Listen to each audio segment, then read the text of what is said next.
นะครับรถนำทางนะครับพระอธิการธนูอินทปัญโยนะครับ2วงโยธวาทิตโรงเรียนนวมินทราชูทิศพายัพนะครับ3ป้าย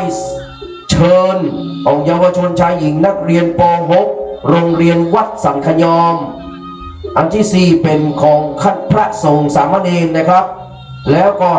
5ธงชาติธงเสมาแม่บ้านสันขยอมและก็6ขับจ้อจ้างแม่บ้านสันขยอมนะครับแม่บ้านสันขยอมนะครับ7ขบ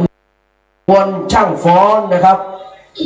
ขบวนช่างฟ้อนอันนี้ขบวนช่างฟ้อนอยู่ขบวนที่7นะครับ8นะครับกลองตึงนงของโรงเรียนสันขยอมนะครับ9นะครับเฉลียงนะครับเฉลียงหรือว่าเสลียงนะครับประจำวันเกิด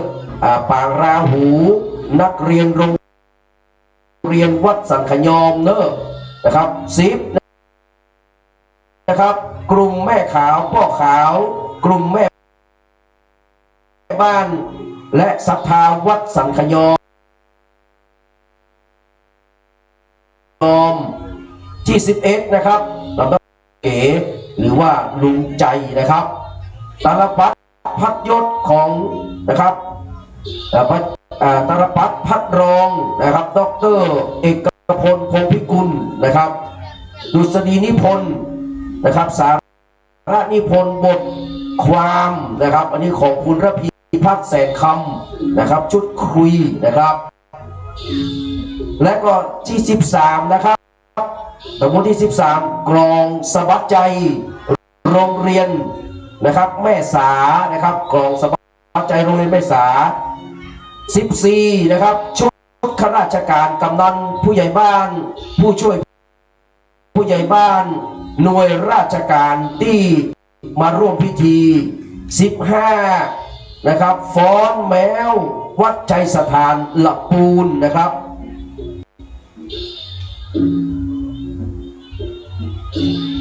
ขับไผ่ที่จะไปร่วมขบวนนะครับขึ้นรถตั้งหน้านะครับมีรถรับส่งเนอร์ไปที่รีเจนต์2ครับรีเจนต์2นะครับแล้วก็16นะครับสุดท้ายนะครับเป็นรถขบวนตราตั้งพัฒนานุกรมพระครูประหลัดชั้นเทพพระครูวินัยทรนะครับพระครูประหลัดชั้นเทพนะครับพระครูวินัยทรมีผ้าไตรผ้าไตรท่านสทอุ่มนะครับและก็ผ้าไตรท่านหมอดมนะครับตราตั้งอันนี้สทปิยกิจนะครับเตรียมอ้ายอันนี้ไปขึ้นรถไปนะครับตราตั้งสทประมวลอาสากิจพัดยศท่านพันตำรวจโทธเนศท่านรองธเนศนะครับวิบูลย์เกียรติอันนี้ก็ขึ้นรถนะครับแล้วก็พัดยศท่านสทนิกรจิมปาลีนะครับสัพพโทนผู้ช่วยงานผู้ช่วยชาญมุกดา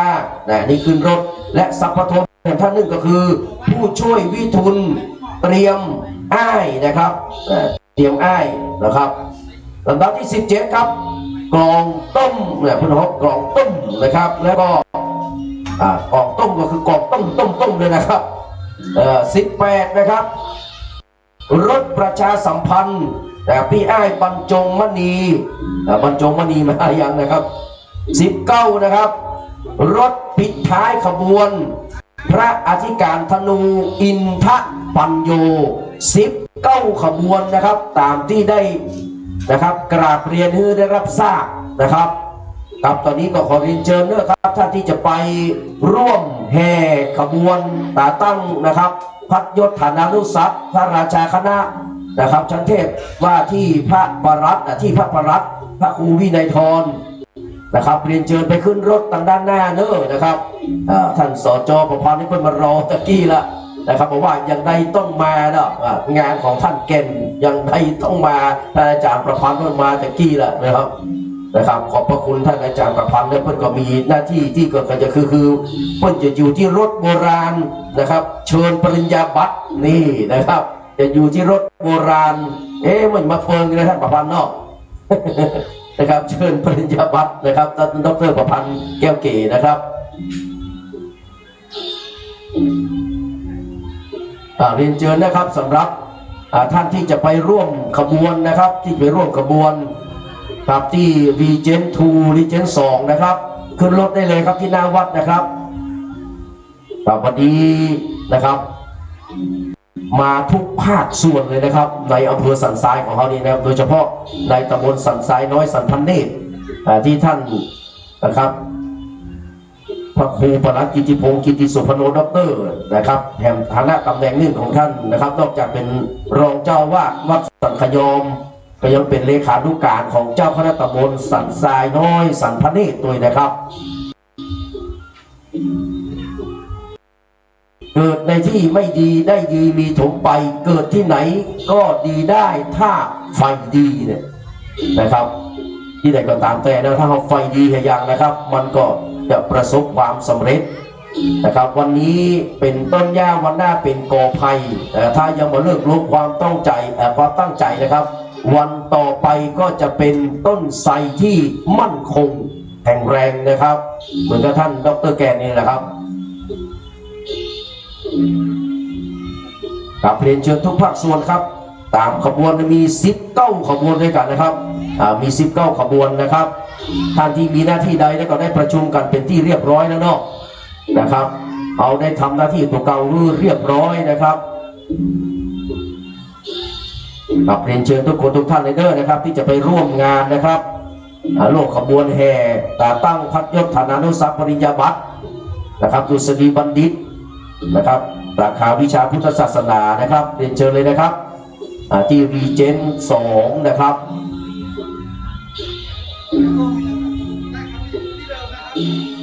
กับเตรียมเรือแล้วเราไปตั้งผู้ทำกรรมหนึ่งนะครับคนขับรถมาหรือยังครับคนขับรถมาหรือยังครับโอเคในชุดขาวล้อรอนะครับมาเรียบร้อยแล้วนะครับพร้อมที่จะได้เดินทางนะครับขอกราบนมัสการขอบพระคุณท่านพระครูสมุวิสุวัตรวรกิจโจนะครับทุกช่วงเลยนะครับทุกช่วงที่จะได้กราบนมัสการขอบพระคุณในเมตตาธรรม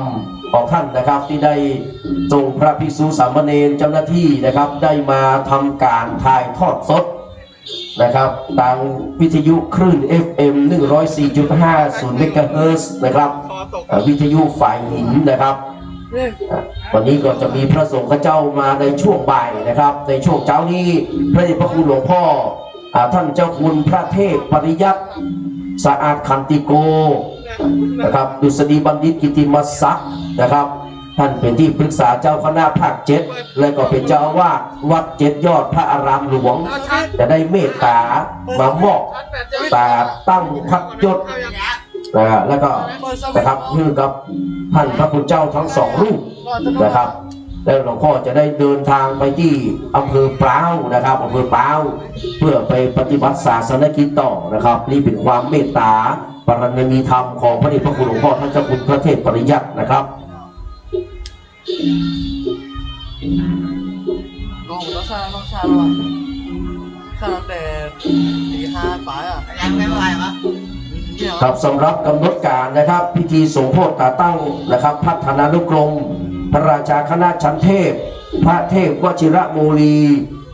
ผู้ช่วยเจ้าอาวาสวัดพระเชตุพนวิมลบังคลารามกรุงเทพมหานครนะครับที่พระครูปรัตน์ชั้นราชและพระเป็นชั้นเทพนะครับฉลองปริญญาบัตรพุทธศาสตร์นะครับดุษฎีบัณฑิตสาขาวิชาพุทธศาสนารุ่นที่18/10นะครับพศ2566โลกเกียรติคุณผู้ทำประโยชน์โลกผู้มีอุปการะคุณศิษย์เก่าดีเด่นปีที่77วันสถาปนาโรงเรียนเมธีวุฒิกรจังหวัดลำพูนนะครับของท่านพระครูปลัดกิติพงศ์กิติโสพโนวงสถานด็อกเตอร์ผู้ช่วยเจ้าวาดวัดสันขยอมเลขานุการเจ้าคณะตำบลสันทรายน้อยสันพเนตรและที่พระครูวินัยธรอธิราชขันติพโรเมืองปั่นวัดสันขยอมนะครับวันนี้เวลา 08 นะครับ 08.30 น.คณะสงฆ์อุบาสกอุบาสิกากลุ่มสตรีแม่บ้านพ่อบ้านกลุ่มเยาวชนนักเรียนคณะศรัทธาวัดสันขยอมหมู่ที่4หมู่ที่7หมู่ที่8 และหมู่ที่10นะครับแล้วก็จัดสรรทุกหมู่บ้านพร้อมกันตั้งขบวนเชิญตราตั้งพัฒนานุกรมพระราชาคณะชั้นเทพที่พระครูประหลัดพระครูวินัยทรเชิญปริญญาบัตรพุทธศาสตร์ดุษฎีบัณฑิตพัดรองผ้าไตรโล่ผู้ทำคุณประโยชน์ต่อมหาวิทยาลัยมหาจุฬาลงกรณราชวิทยาลัยโล่ผู้มีอุปการะคุณศิษย์เก่าดีเด่นปีที่นะครับ77วันสถาปนาโรงเรียนเวทีวุฒิกรจังหวัดลำพูนนะครับตั้งที่รีเจนต์2มาสู่วัดสันขยอมนะครับเวลานะครับ9:39 นาทีจะได้ทำพิธีถวายต้อนรับและแสดงมุทิตาจิตนะครับโดยพระเดชพระคุณหลวงพ่อท่านเจ้าคุณพระเทพปริยัติสะอาดขันติโกที่ปรึกษาเจ้าคณะภาค7เจ้าอาวาสวัด7 ยอดพระอารามหลวงจะได้จุดธูปเทียนบูชาพระรัตนตรัยนะครับไหว้พระสักการะต่อประธานสงฆ์ก็จะมีพิธีอ่านนะครับตราตั้งพัฒนานุกรมพระครูประหลัดชั้นเทพพระครูวินัยทรด้วยนะครับพันตำรวจโทธเนศวิบูลย์เกียรตินะครับรองผู้กำกับการสถานีภูธรสันทรายนะครับพระสงฆ์ทั้งนั้นจะได้เจริญชยมงคลคาถาถวายเครื่องทยทานนะครับต่อพระเดชพระคุณนะครับแล้วก็เวลา 11 นาฬิกาก็ถวายภัตตาหารเพลแด่พระสงฆ์สามเณร 11 โมงครึ่งก็จะเลี้ยงอาหารแด่แขกผู้มีเกียรตินะครับที่มาร่วมงานแบบโบราณนะครับอันนี้ก็คือพิธีในช่วงเช้านะครับเดี๋ยวพิธีในช่วงบ่ายจะได้เรียนให้แจ้งให้ทราบแห่งครั้งหนึ่งนะครับดังนั้นก็ขอเชิญนะครับบรรดาพี่น้องศรัทธาสาธุชนนะครับนักศิลป์นักบุญอีตั้งจิตมาแต่ไกลตั้งใจมาแต่บ้านนะครับมาร่วมงานฉลองตาตั้งพัดยศปริญญาบัตรโล่ผู้มีอุปการะคุณศิษย์เก่าดีเด่นนะครับมีนักหนาปาป้านนะครับในวันนี้นะครับได้มาร่วมงานกันเนอนะครับถึงช่วงเช้าและช่วงบ่ายนะครับส่วนช่วงบ่ายตั้งแต่เวลา 12:30 นาทีหรือว่าเที่ยงครึ่งเป็นต้นไปนะครับพระเดชพระคุณหลวงพ่อนะครับท่านเจ้าคุณพระเทพรัตนนายกเจ้าคณะจังหวัดลำพูนวัดพระธาตุภาริภูนใจนะครับวรมหาวิหารนะครับก็จะห้องเข้าห้องขวนดึงท่านพระคุณเจ้าทั้ง2 รูปนะครับขวน32ขวนไปอยู่ที่ไหนนะครับขอให้ปิกมาสู่กายาของท่านพระคุณเจ้าทั้ง2 รูปนะครับไปจัดรายการลืมขวนไว้ที่สถานีกลับได้เลยครับแม่หยิบเอาเลยครับหยิบเอาเลยครับได้หยิบครับได้หยิบเอา2แล้วก็หยิบเอาเลยครับหยิบเลยตั้งพระจิตปรารถนาหยิบเอาเลยครับขอได้อนุญาตจากท่านเจ้าคุณแก่ละ นะครับถ่ายรูปกันได้ไหมเนอะนะครับผมขยับไปในไกลมาได้ครับเนื่องจากว่านะครับตั้งสถานีวัดฝ่ายหินเพิ่งถ่ายทอดนะครับต้องยืนอยู่เท่ๆแบบนี้นะครับขณะนี้นะครับพ่อแม่พี่น้องเขากำลังทยอยกันขึ้นมาเนอะนะครับทยอยกันเข้ามาวันนี้ก็นะครับได้รับการสนับสนุนจากหลายภาคส่วนนะครับไอเอกของเขานี่เคยบัดทิ้งกันเนาะมาตลอดเวลาปะกันนะครับไอเอกคนรูปรอนะครับขออนุโมทนาสาธุกับไอเอกเนอะนะครับ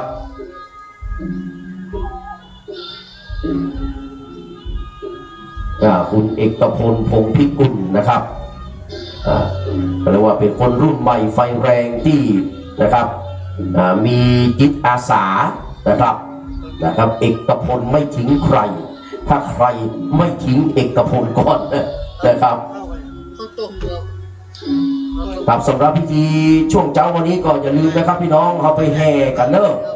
ไปแห่ตาตั้งนะครับเรียกว่าพัฒนานุกรมพระราชาคณะชั้นเทพนะครับพระราชาคณะของเขานี่เริ่มตั้งแต่จันทร์3 วันเนาะจันทร์3 วันจันทร์พระจันทร์ธรรมจันทร์เทพจันทร์ธรรมนะครับจันทร์รองสมเด็จนะครับแล้วก็จันทร์สมเด็จราชาคณะนะครับมันมีหลายจันทร์จนถึงสมเด็จพระสังฆราชนะครับอันนี้นะครับเป็นไปตามธรรมเนียมประเพณีปฏิบัตินะครับ แต่ก่อนนี้ท่านเจ้าคุณพระเทพนะครับวชิรบุรีนะครับเป็นพระราชาคณะจันราชได้เลื่อนนะครับสมณศักดิ์ได้เลื่อนยศขึ้นมาเป็นพระราชาคณะจันเทพแล้วก็พระเมตตาท่านพระครูปลัดกิติพงศ์กิติสุพโนตอนนั้นเป็นพระครูปลัดฐานานุกรมฐานานุศักดิ์จันราชขยับขยื่นขึ้นไปเป็นจันเทพตัวเองนะครับก็สูงไปแห่งขั้นหนึ่งนี่ครับเพราะว่าเรื่องตุพะสปะหลงหลายจะขอบรรยายให้ฟังสักหน่อยแต่ก่อนเดิมมานะครับตาลายังด้อยอยู่ตามดงดอยป่าไม้นับถือผีสางมาลางสร้างใจอย่างครูกายแก้วเลยเนาะนับถือผีสางมาลางจ้างใจฟ้าผ่าไฟไหม้เทพดลนะครับเมืองแขกไก่ปุ้นเพิ่งมีเหตุผลนะครับฮินดูพราหมณ์วนเวียนมาแวดฟ้องพุทธะโดยตามกลายเป็นแบบบ้องนะครับแบ่งเป็นฐานายศจันทร์เพราะว่าปลัดพระครูเทพพงษ์แถมนั้นนะครับเจ้าคณะโหนอันสังฆราชาเนี่ยพี่น้องมันเป็นอย่างนี้เนาะนะครับเพราะฉะนั้นในโลกใบนี้เนี่ยมันมีหลายศาสนาคือเราเลือกนับถือได้นะบางคนก็นับถือผีบางคนก็นับถือพรหมถืออันนั้นอันนี้เขาจะไปโคดจะไปเกลียดนะครับเอาตามศรัทธาของเขาเนอะมันบ่ฮือเดือดร้อนตัวเก่าและบ่ฮือเดือดร้อนคนอื่นบ่ฮือเดือดร้อนสังคมถือว่าใจได้มันเป็นธรรมเนียมรัฐธรรมนูญเปิ้นกำหนดให้เขาเลือกนับถือศาสนาได้ในพี่น้องเนอะว่ามีภัยห้ามไว้นะครับมันเป็นสิทธิเสรีภาพคุ้มครองโดยรัฐธรรมนูญทุกฉบับที่เพิ่นร่างมานะครับ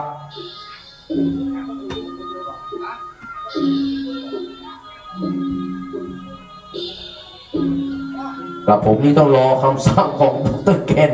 นะครับว่าจะให้อยู่ที่นี่หรือว่าจะให้ไปที่บุญถ้วยนะครับ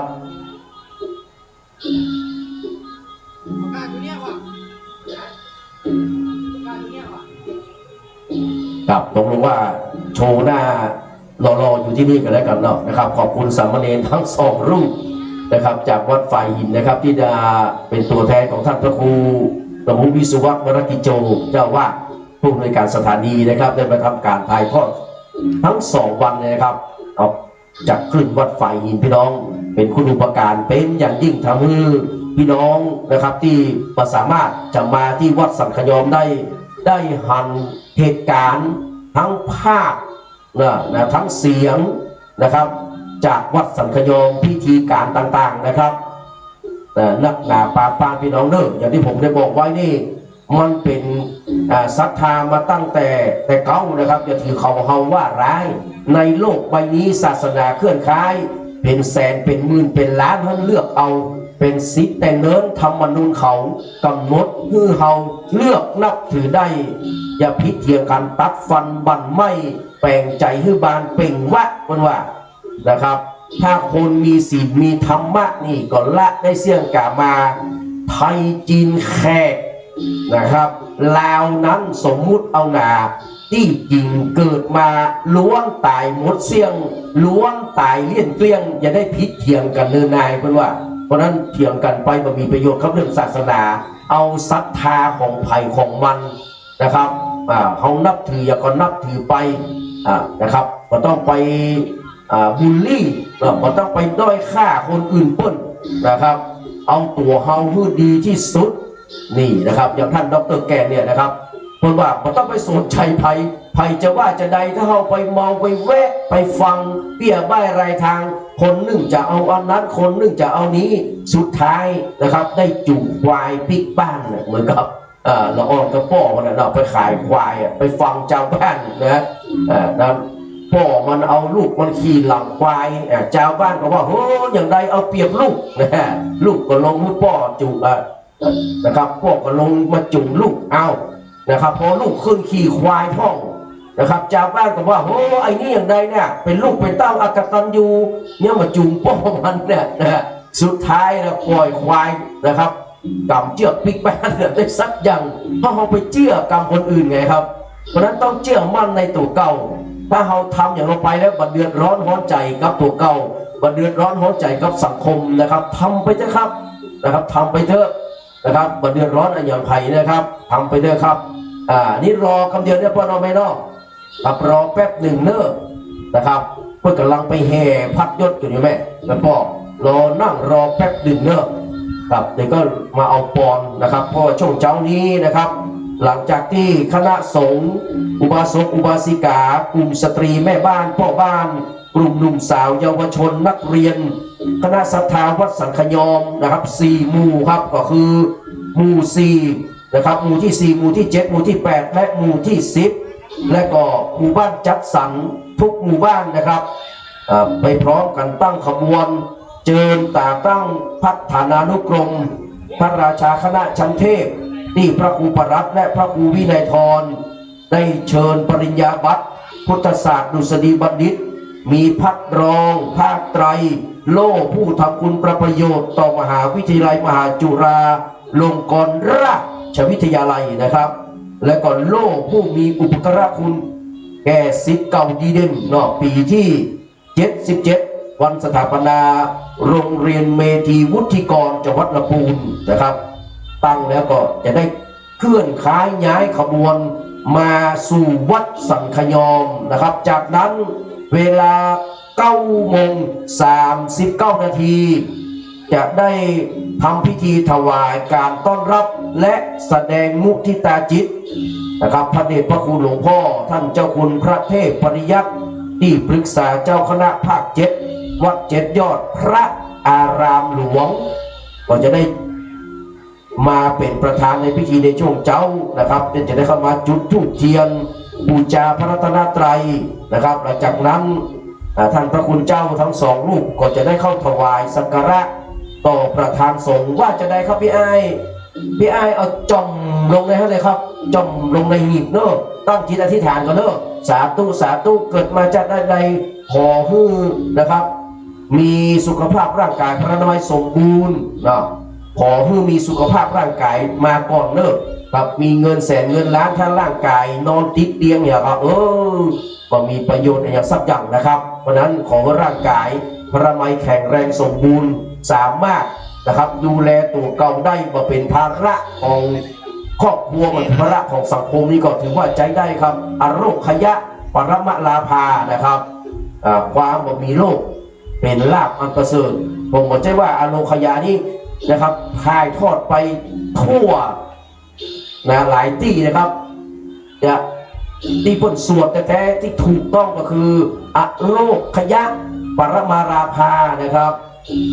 ความบ่มีโรคเป็นลาภอันประเสริฐนะครับไม่ใช่อโลคยาปรมาภาที่เขาว่ากันกูวันนี้มันผิดนะครับ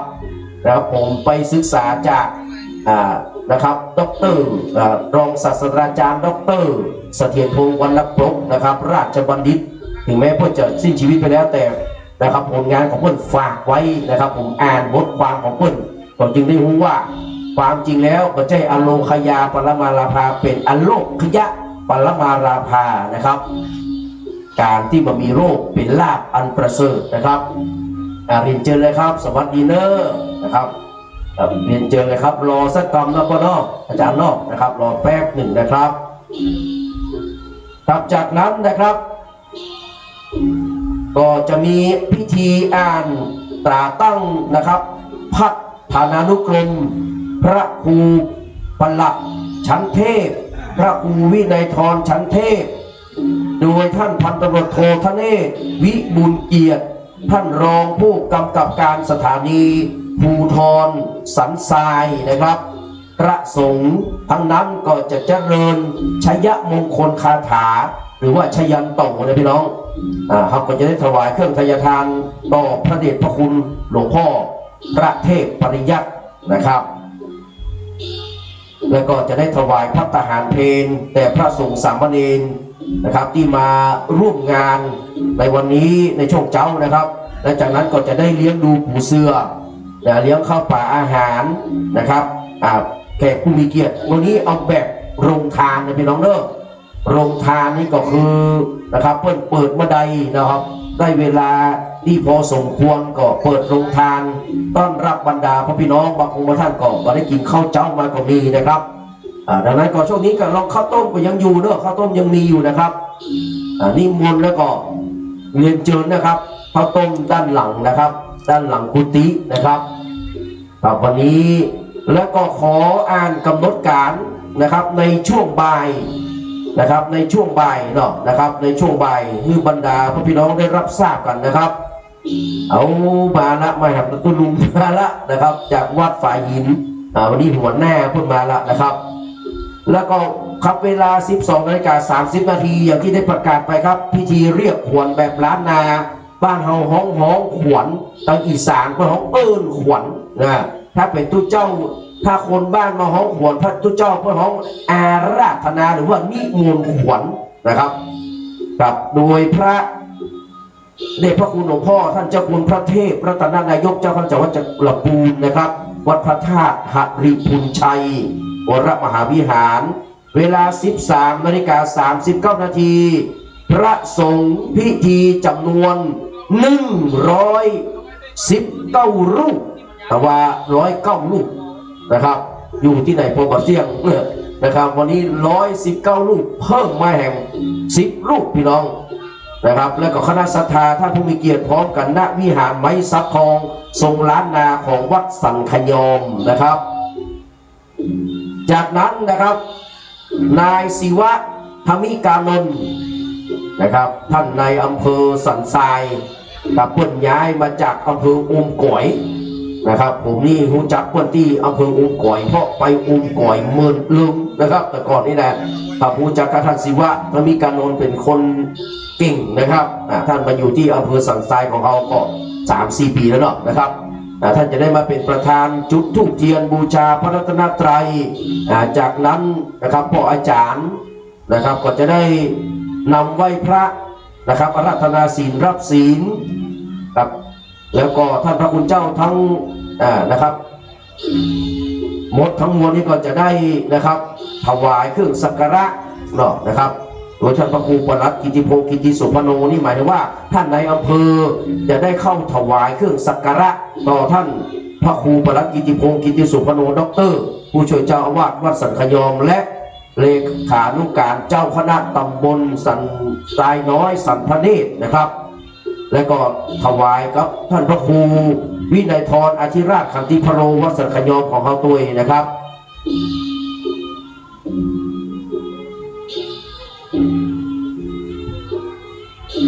ครับจากนั้นทั้งสองรูปจะได้ถวายนะครับเครื่องสักการะต่อท่านพระคุณเจ้าหลวงพ่อพระครูโกศลธรรมวิจัยท่านหลวงพ่อเจ้าคณะอำเภอสันทรายเจ้าวาดวัดเข้าแต้นหลวงพระครูสถาพรพิพัฒน์รองเจ้าคณะอำเภอสันทรายเจ้าวาดวัดเมืองขอนนะครับหลวงพ่อพระครูวินัยสารโสภิตเจ้าคณะตำบลสันทรายน้อยสันพเนตรเจ้าวาดวัดสันศรีพระครูสุวัชชัยสถิตเจ้าคณะตำบลอุโมงค์เขต 2เจ้าวาดวัดชัยสถานนะครับจึงเป็นวัดที่พำนักเรียนระดับมัธยมศึกษาถึงปริญญาตรี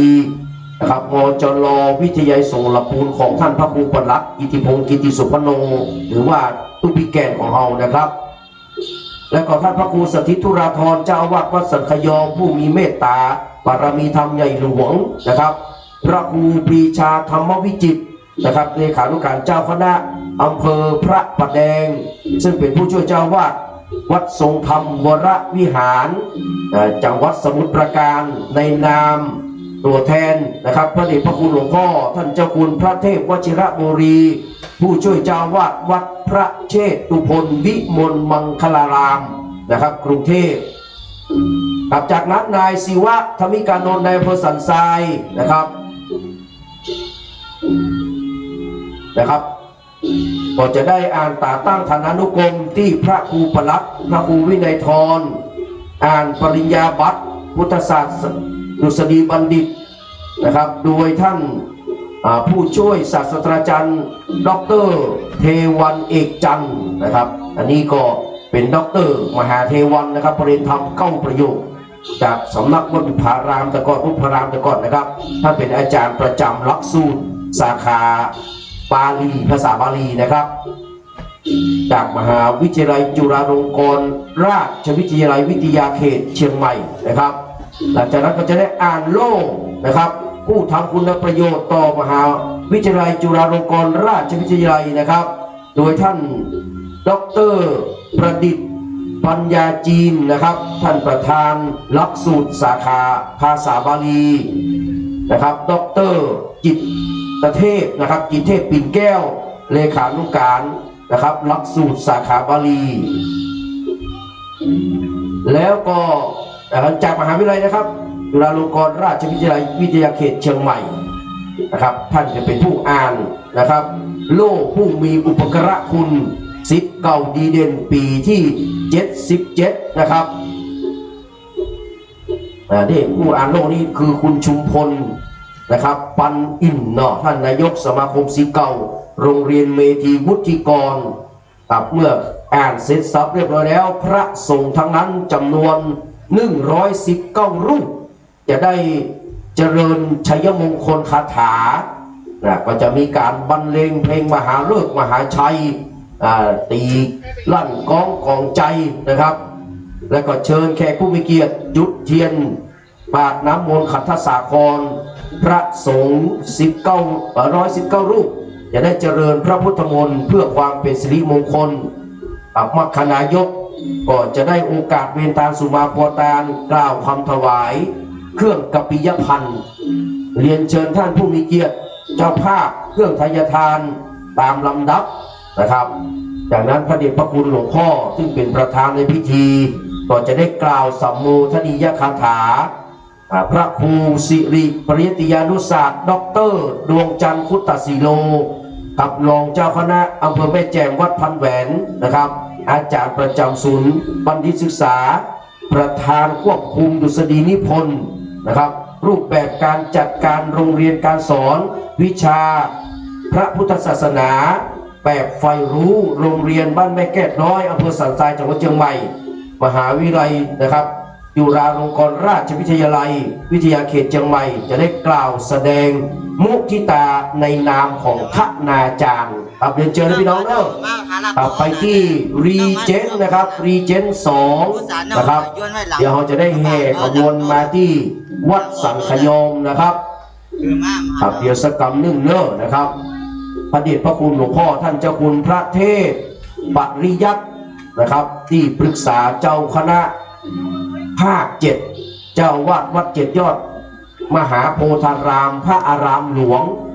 นะครับก็จะได้เมตตาเดินทางมาเป็นประธานในพิธีในช่วงเจ้านะครับ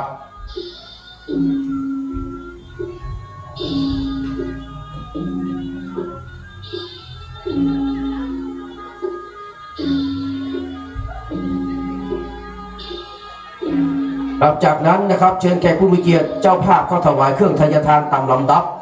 และก็ท่านดร.ปลัดกิติพงศ์กิติโสพโนก็จะมอบทุนกิจกรรมการคณะสงฆ์กิจการคณะสงฆ์นะครับอำเภอสันทรายและโรงเรียนองค์กรนะครับและก็ท่านดร.นะครับปลัดกิติพงศ์กิติโสพโนดร.ก็จะได้กล่าวอนุโมทนา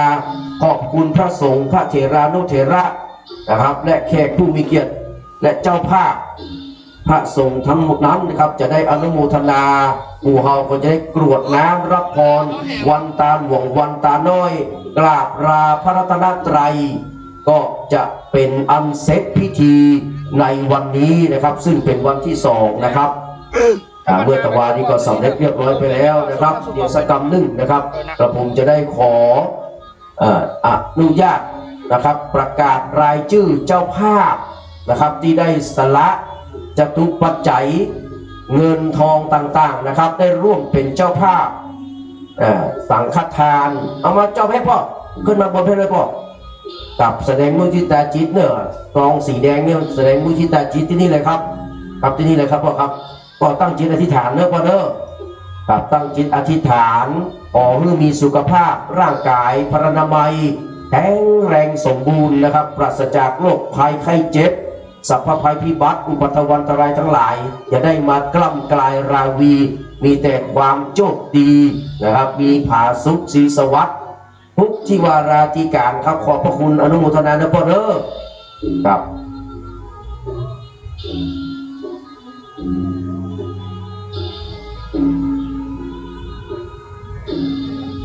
พ่อจอมเลยนะพ่อเด้อนะครับตรงนั้นเลยครับ ครับขออนุโมทนาสาธุกับคุณป้อทั้งสองท่านนะครับถึงแม้จะไม่ได้ชื่อเสียงเรียงนามแต่เทวบุตรเทวดาท่านมาประกาศรับทราบอนุโมทนาและแม่ธรณีก็มาเป็นสักขีพยานนะครับในการทำบุญในครั้งนี้แล้วนะครับเรียนเชิญเนอร์ครับอีแม่ก็เรียนเชิญนะครับจะจอมถึง2 อันกันเลยเนอร์แล้วจะก่อนรับอันนี้ไปตัวเนอร์ก็สองท่านพ่อมารับเอานี่ก่อน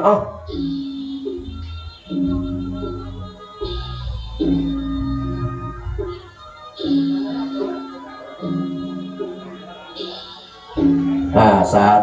ธุอนุโมทนานะขออนุญาตทำหน้าที่แทนท่านพระครูประหลัดดร.เลยนะครับในฐานะที่นะครับผม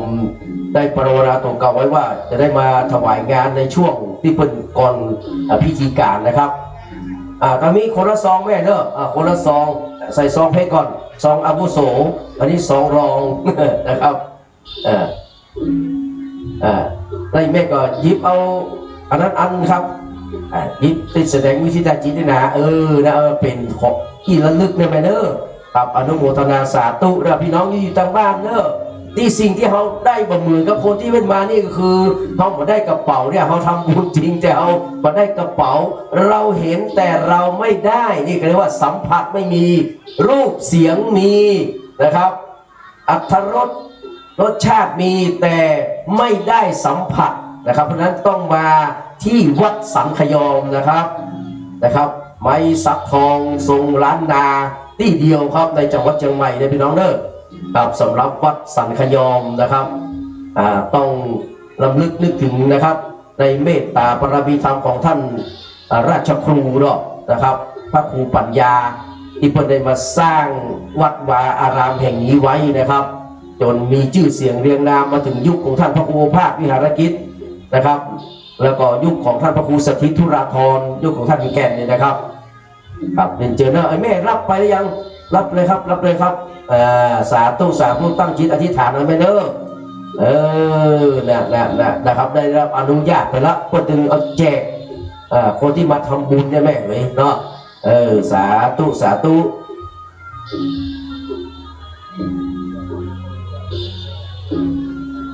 อับสารไปรอก่อนนะครับ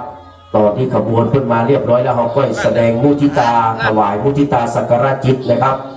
นี่ครับเป็นสิ่งที่งดงามนะครับมุทิตานะบ้านไหนเมืองไหนนะครับถ้ามีพรหมวิหารเมตตามาก่อนเปิ้ลนะครับเทพทัตมาก่อนเอ็นดูและที่สำคัญที่สุดที่บ้านเมืองเขาเนี่ยขาดไปนี่ก็คือมุทิตาเนี่ยนะพี่น้องไผ่ได้ดีเนี่ยมันตาฮ้อนมาหรอกนะครับแทนที่จะเป็นตาเย็นนะครับแสดงความยินดีกับเปิ้ลนะแต่ว่า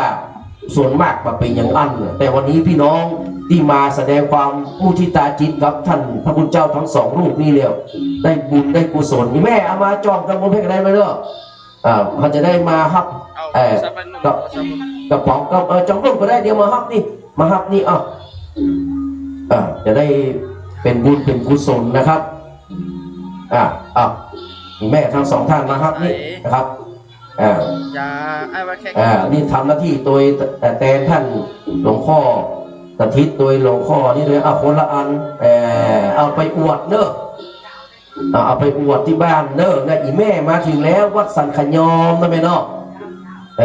อีแม่มาถึงแล้ววัดสันขยอมบ้านแม่อยู่ไหนแม่อยู่ไม่แก้หลวงหัวใจไก่เนาะมาไก่แต่คนที่มาได้มาเนี่ยต้องคอยอีแม่อย่างแน่นอนไปไหว้พระกันได้ไหว้พระครูองค์พระหลวงพ่อบุญเลิศกันได้ไหมเนอะครับเดี๋ยวมาฮับให้เนอะขึ้นมาฮับได้เลยนะครับที่เขาร่วมทำบุญนะครับกลับมาฮับได้เลยเนอะนะครับเจอเลยครับเพราะว่ากล้องทุกตัวที่ไม่ได้เป็นสักขีพยานนะครับว่าเขาได้มาร่วมงานทำบุญแสดงมุทิตาสักการะจิตในช่วงที่นะครับเพื่อจะจำลองพัดยศฐานานุสักพระครูนะครับบรรลักษ์พระครูวินัยธรชั้นเทพนะครับของท่านพระครูบรรลักษ์กิติพงศ์กิติสุพโนดร.แก่นแล้วก็ท่านพระครูวินัยธรอธิราชขันติพโรจากวัดสันขยอมเรานะครับเป็นที่ปราบปลื้มปิติผมบอกแล้วว่าข้อมุทิตานี่ก็สำคัญนะครับถ้าเราได้ นะครับหันไผ่ได้ดีก็จะได้เป็นนายกรัฐมนตรีก็จะได้เป็นท่านรัฐมนตรีได้ก็แสดงความยินดีกับเปิ้ลนี่นะใครจะเป็นผู้หลวงกำนันผู้ใหญ่บ้านเป็นนายอำเภอเป็นผู้ว่าเขาก็แสดงความยินดีกับเปิ้ลเนี่ยก็มันก็จะมีอย่างครับบ้านเมืองเขาก็จะเดินไปด้วยความเรียบร้อยนะครับสุดท้ายถ้าสามารถจะเนี่ยได้สักอย่างทำใจให้เป็นกลางแล้วพี่น้องเลิกพ้องอัจฉริธรรมนะครับหรือว่าอุเบกขาธรรมนี่นะครับมันจะทำให้เราอยู่ร่มเย็นเป็นสุขอีไม่จะทายหูกะเราจะมาตีแล้วมันยากเลยมันมาเรียบอ่ะมันตัวมันตั้งจิตอธิษฐานนะไม่เด้ออนุโมทนาสาธุนะไม่เด้อมาได้เพื่อนนอกมาทำบุญแล้วแต่มันไม่ได้นะไม่นอกดีแล้ววันนี้ได้แล้วแต่ถ้าคุณนักเลยพวกมันนักนี่ไม่ได้ละนะครับเอาไผ่มาทำบุญช่วงนี้แสดงมุทิตาจิตนะครับรับวัตถุมงคลกับกระเป๋าในวันนี้นะครับคือมาจองกังวลไปเรื่อยมารับวัตถุมงคลกับกระเป๋านะครับที่ได้จัดเตรียมเอาไว้เพื่อจะเป็นของที่ระลึกนะครับเนื่องในงานแสดงมุทิตาจิตในครั้งนี้ครับขออนุโมทนากับเจ้าภาพจตุปัจจัยไสยธรรมนะครับฉลองสมโภชปริญญาบัตรพุทธศาสตร์ดุษฎีบัณฑิตโลกเกียรติคุณพัฒนานุกรมพระราชาคณะชั้นเทพที่พระครูปลัดกิติพงศ์กิติโสพโนด็อกเตอร์และขอท่านพระครูวินัยธรอธิราชขันติพโลครับตั้งแต่ตะวามาถึงวันนี้คือเสาร์อาทิตย์19สิงหาคม2566ครับเอาชุดละ 1,000 บาทก่อนเนาะ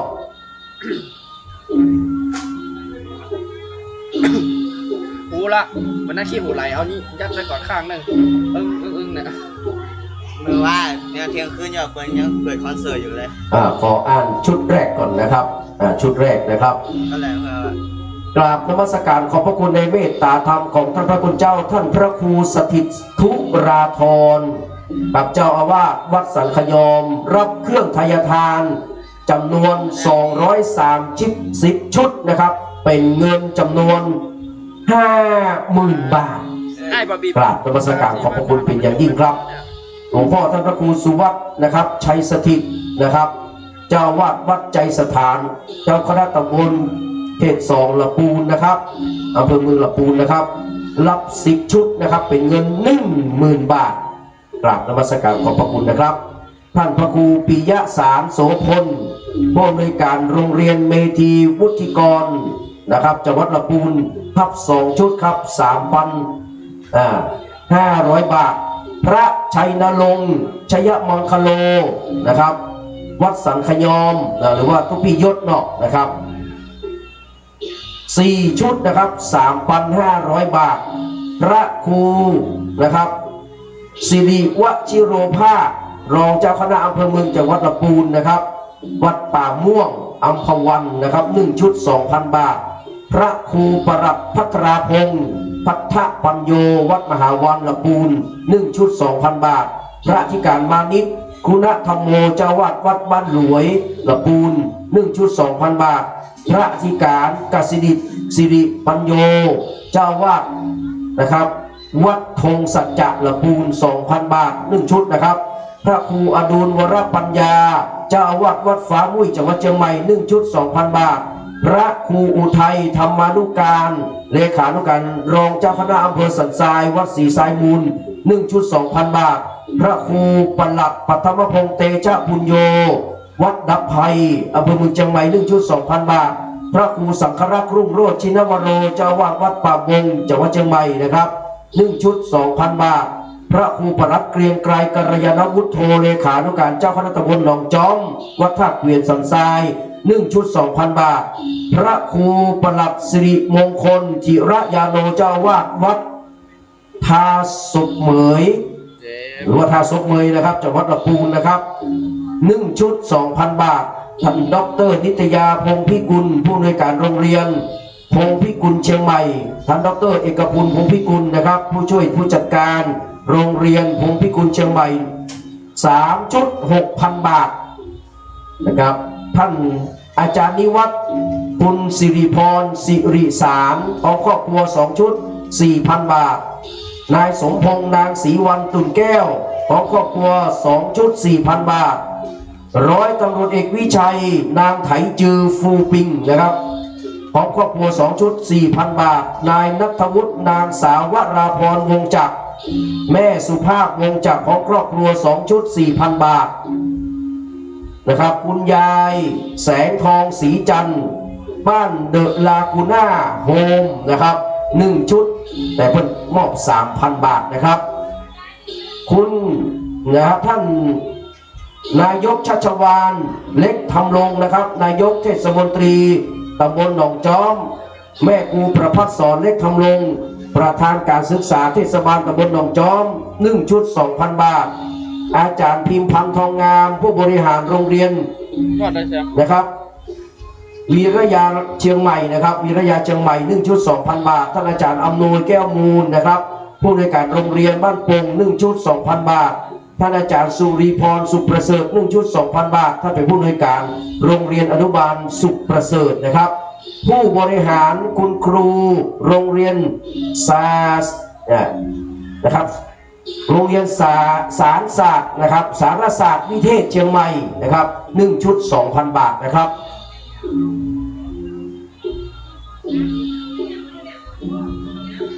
คุณพ่ออนุสรณ์แม่พันนีอยู่สุข1 ชุด 2,000 บาทนางสาวโสรยาใส่สานะครับพร้อมครอบครัว1 ชุด 2,000 บาทพ่อหลวงอินสอนแม่หลวงแสงจันทร์บุญธรรมพร้อมครอบครัว1 ชุด 2,000 บาทคุณอัมภัยหรือว่าน้อยโยธาราช1 ชุด 2,000 บาทนะครับคุณลำจวนมุนินนะครับนางสาวลัคนาปันวิชัยหรือว่าน้องแขกนี่แหละครับนะครับเรียกว่าเป็นนางแบกเจอเด้อนะครับครับคุณลำจวนมุนินก็ก่อนลัคนาปันวิชัยหรือว่าพี่แขกหรือว่าน้องแขกนะครับ1 ชุดนะครับ 2,000 บาทนะครับแม่เปงอินปันคุณอรพินธรรมชัย1 ชุด 2,000 บาทคุณบัวแก้วธรรมชัยพร้อมครอบครัว1 ชุด 2,000 บาทคุณจำรัดคุณเรือนมูลคันธรส1 ชุด 2,000 บาทคุณบวรคุณบรรพตคุณกุ้งเชื้อวงเดช1 ชุด 2,000 บาทร้อยตำรวจเอกพรศักดิ์คุณประนอมพรหมสุวรรณดี1 ชุด 2,000 บาทนะครับคุณรำดวนคำแสน1 ชุด 2,000 บาทท่านอาจารย์จรัญคุณสุนีสุภาษี1 ชุด 2,000 บาทแม่บุญยวงแสงคำ1 ชุด 2,000 บาทคุณพิมพ์ทองโคตรไพตกพร้อมครอบครัว1 ชุด 2,000 บาทท่านร้อยตรีพี่ชายคุณจุฑามาศ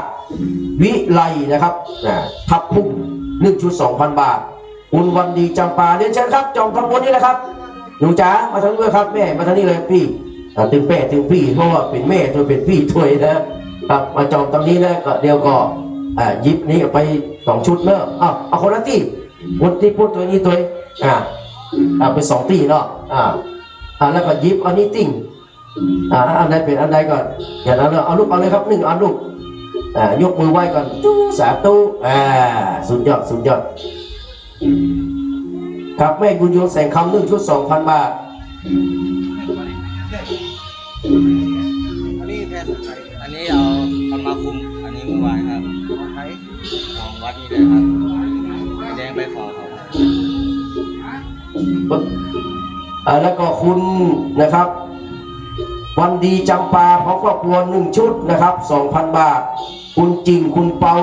คุณชัยวัฒน์นะครับ1 ชุด 2,000 บาทคุณสุสายเอี่ยมสะอาดพร้อมครอบครัว1 ชุด 2,000 บาทนะครับคุณประเสริฐคุณอัมพันธ์ดวงสร้อย1 ชุด 2,000 บาทคุณปริศนาน้อยพิงขยางกุล1 ชุด 2,000 บาทคุณพัชราพรเรืองวิริยะนันท์ชยานีคำน้อยละอองมีสินนะครับ1 ชุด 2,000 บาทครับพ่อนานอินสมเตปินหรือว่าพ่อนาน74คนที่อู้อยู่นะครับ1 ชุด 2,000 บาทไม่ใช่มาบัดได้เนอะมาทำบุญตัวนะครับแล้วก็คุณอเนกนะครับคุณศรีไลนางสาวไพลินลาบเกิดคุณนวรัตน์รัตนเดชาพิทักษ์เด็กชายกรวิทย์นะครับเทพพวงศ์นะครับ1 ชุด 2,000 บาทแม่มาริวันอิริจานะครับบ้านใจสถานละปูนนะครับ1 ชุด 2,000 บาทคุณธวัชชัย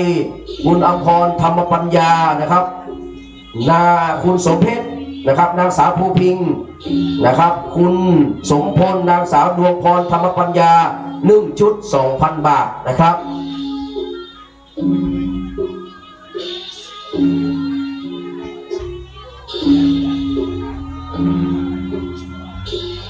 กับแล้วก็คุณสำรวมคุณสุนีแทนกลางนะครับ อยู่อีสานอีสานบอดี้กรุ๊ปนะครับ1 ชุด 2,000 บาทกับคุณ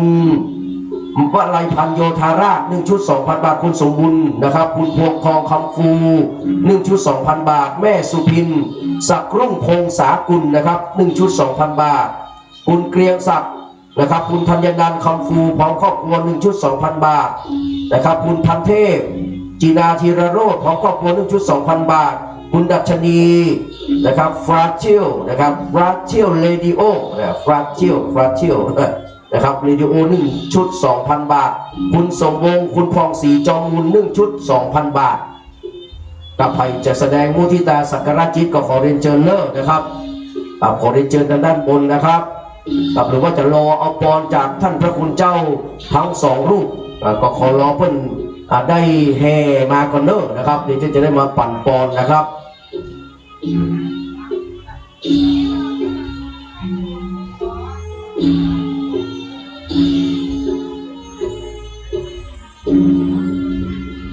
ครับแม่จันเพนพ่อหลวงนะครับเลิศจันแม่หลวงอุไรทุมาคุณอภิวิทย์นะครับนางสาวอภิชยาทุมา1 ชุด 2,000 บาทคุณกิรติกุสุมนะครับพร้อมครอบครัว1 ชุด 2,000 บาทคุณนางสาวจันฟองอุทรานะครับพร้อมครอบครัว1 ชุด 2,000 บาทคุณดลวีคุณนงนุชโยธาราชพร้อมครอบครัว1 ชุด 2,000 บาทนะครับท่านอาจารย์ไก่นะครับรัตนาเอ๋มณีพร้อมครอบครัวบางซ้อยนะครับสถานผาสุขครอบครัวสิริอุดมศักดิ์1 ชุด 2,000 บาทนะครับคุณนางสาวแดงคำฟูพร้อมครอบครัว1 ชุด 2,000 บาทคุณน้อยคุณพระศิลาคุณประเมศตั้งสกุลพร้อมครอบครัว1 ชุด 2,000 บาทนางสาวประภัยผ่องศรี1 ชุด 2,000 บาทคุณสงัดคุณวิไลพรพระวันตุนะครับคุณยุทธนาพระวันตุนางสาวสิริญญาเด็กชายเด็กหญิงภูริชยาพระวันตุ1 ชุด 2,000 บาทนะครับคุณบุญเทียนจุธาจันทร์1 ชุด 2,000 บาทคุณวีรศักดิ์คุณมริวันเด็กหญิงวิราวันแสนคำสลาติ่งลงทองนะครับ1 ชุด 2,000 บาทคุณจำรัดนะครับคุณนิดอุทราคุณพงศวัสดิ์คุณพรสวรรค์มอนเพชรคุณนางสาวสิริพันธ์มอนเพชร1 ชุด 2,000 บาทนะครับแล้วก็คุณดิเรกคุณอดิเรกคุณสายฝนอินตาชัยบ้านชัยสถานละพูน1 ชุด 2,000 บาทแม่อมพรดำรงพร้อมครอบครัว1 ชุด 2,000 บาทแม่รุ่งอรุณมุนินพร้อมครอบครัว1 ชุด 2,000 บาทคุณล่าคุณวิภาคปันพฤกษ์พร้อมครอบครัว1 ชุด 2,000 บาทนะครับคุณตะวันกล้า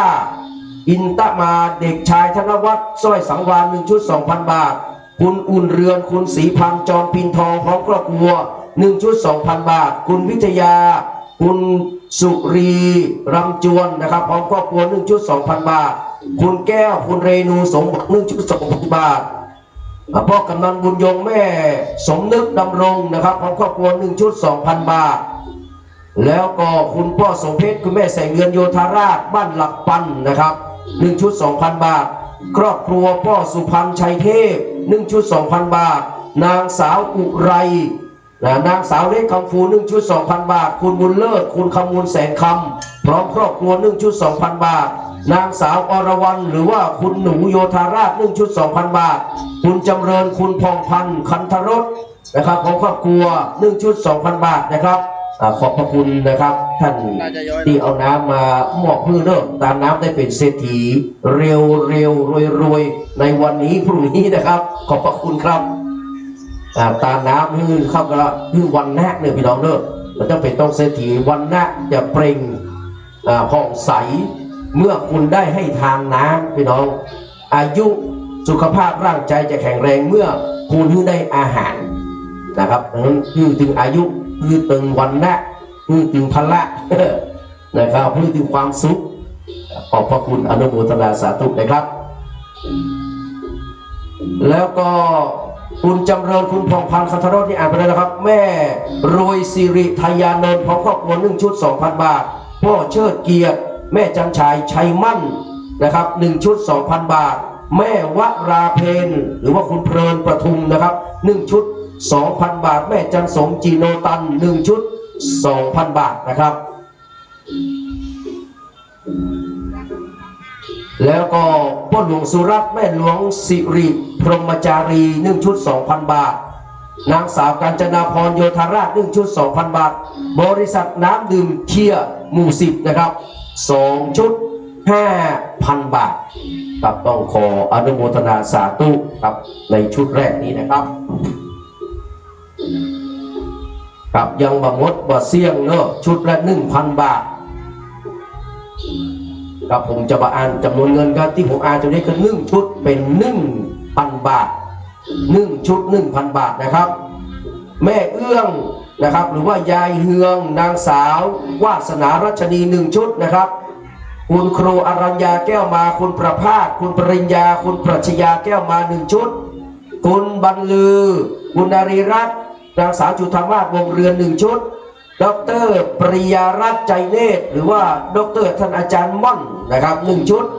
นะครับแม่เปงเขียวมาพร้อมครอบครัว1 ชุดแม่ยุพินมหานามแต่ว่าก็ปะกันนะครับแม่ยุพินมหานามเป็นแฟนรายการตัวยงของท่านนะครับ1 ชุดนะครับแม่สีนอแม่สีทรโจงฟอง1 ชุดนางคุณบุษยายศนะครับพร้อมครอบครัว1 ชุดพ่อตาแม่ตุลคุณเกษมบุตรหลวง1 ชุดว่าไงครับแม่ครับนี่พระครูแกนอยู่นี่แม่จ๋าจอมเข้าไปเลยแล้วก็หยิบอันนั้นอย่าง1 อันจอมให้กันจอมที่จอมให้ก่อนจอมให้ก่อนจอมเนี่ยจอมก่อนแล้วค่อยรับตื่นมาตี 3จอมก่อนแล้วก็รับเหมือนกับเขาซื้ออาหารได้กันเอาตังค์จ่ายเพิ่นก่อนแล้วเพิ่นก่อนจ่ายมาแล้วเอาไปกินนะเอาครับหยิบคนละอันแม่ตั้งจิตอธิษฐานเนอะของที่ระลึกนะครับเวลาเรามาทำบุญนี่เขาก็หยิบมาจากท่านเลยนะครับเพราะว่าตัวเจ้าตัวเพิ่นมาอยู่เพิ่นอนุญาตนะครับครับมีพระตัวนะครับเรียนเจอนะครับท่านได้แสดงมุทิตาสักการะจิตถึง2 ท่านเนอะมันมีพระครูปัญลักษณ์นะครับและพระครูวินัยธรซึ่งเป็นพระฐานานุศักดิ์ฐานานุกรมนะครับของพระราชาคณะชั้นเทพพระเทพวชิรบุรีนะครับ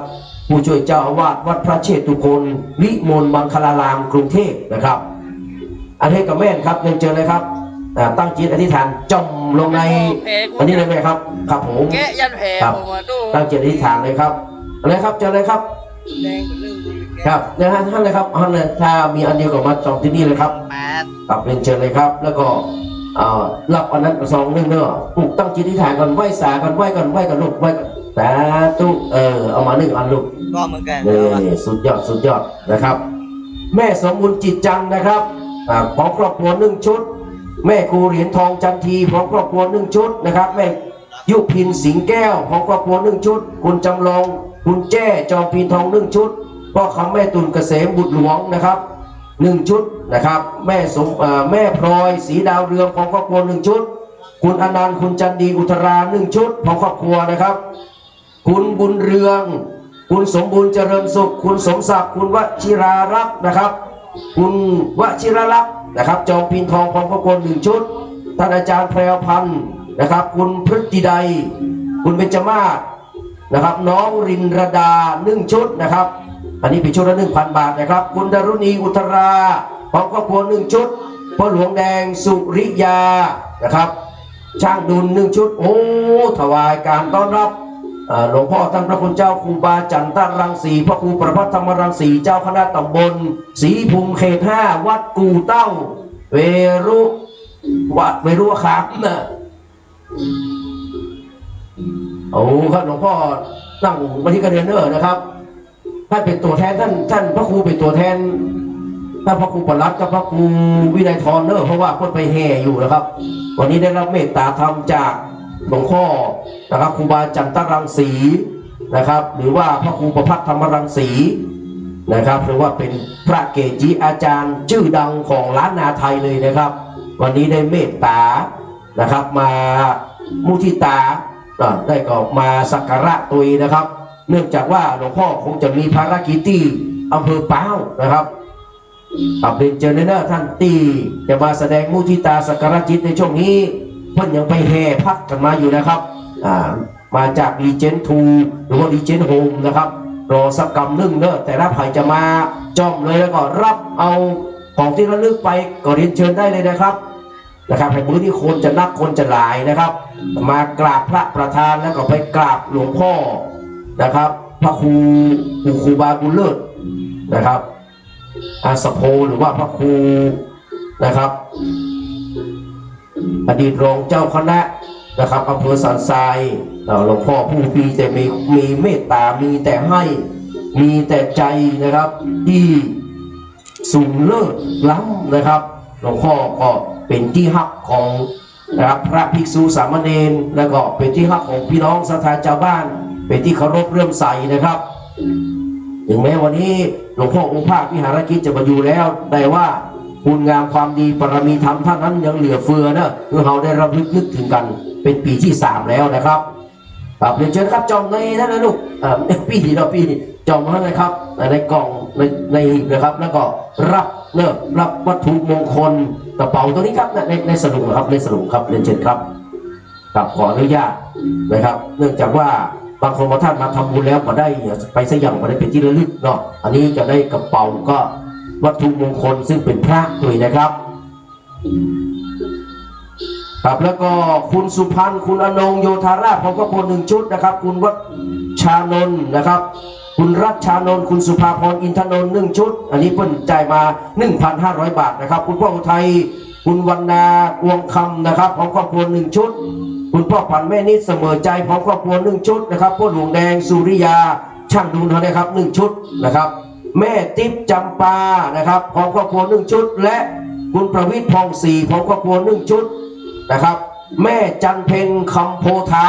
นะครับรัตนอุบาสิกาจากดอนปินแม่เหี้ยนี่แหละครับ1ชุดนะครับ 1,000 บาทพร้อมกับครอบครัวนะครับคุณบุญยงอินชัยนะครับ1ชุด 1,000 บาทคุณลำดวนขุมเงิน1ชุด 1,000 บาทนะครับที่ก็ต้อนรับท่านดร.วีระเดชเนอร์นะครับวีระเดชนะครับ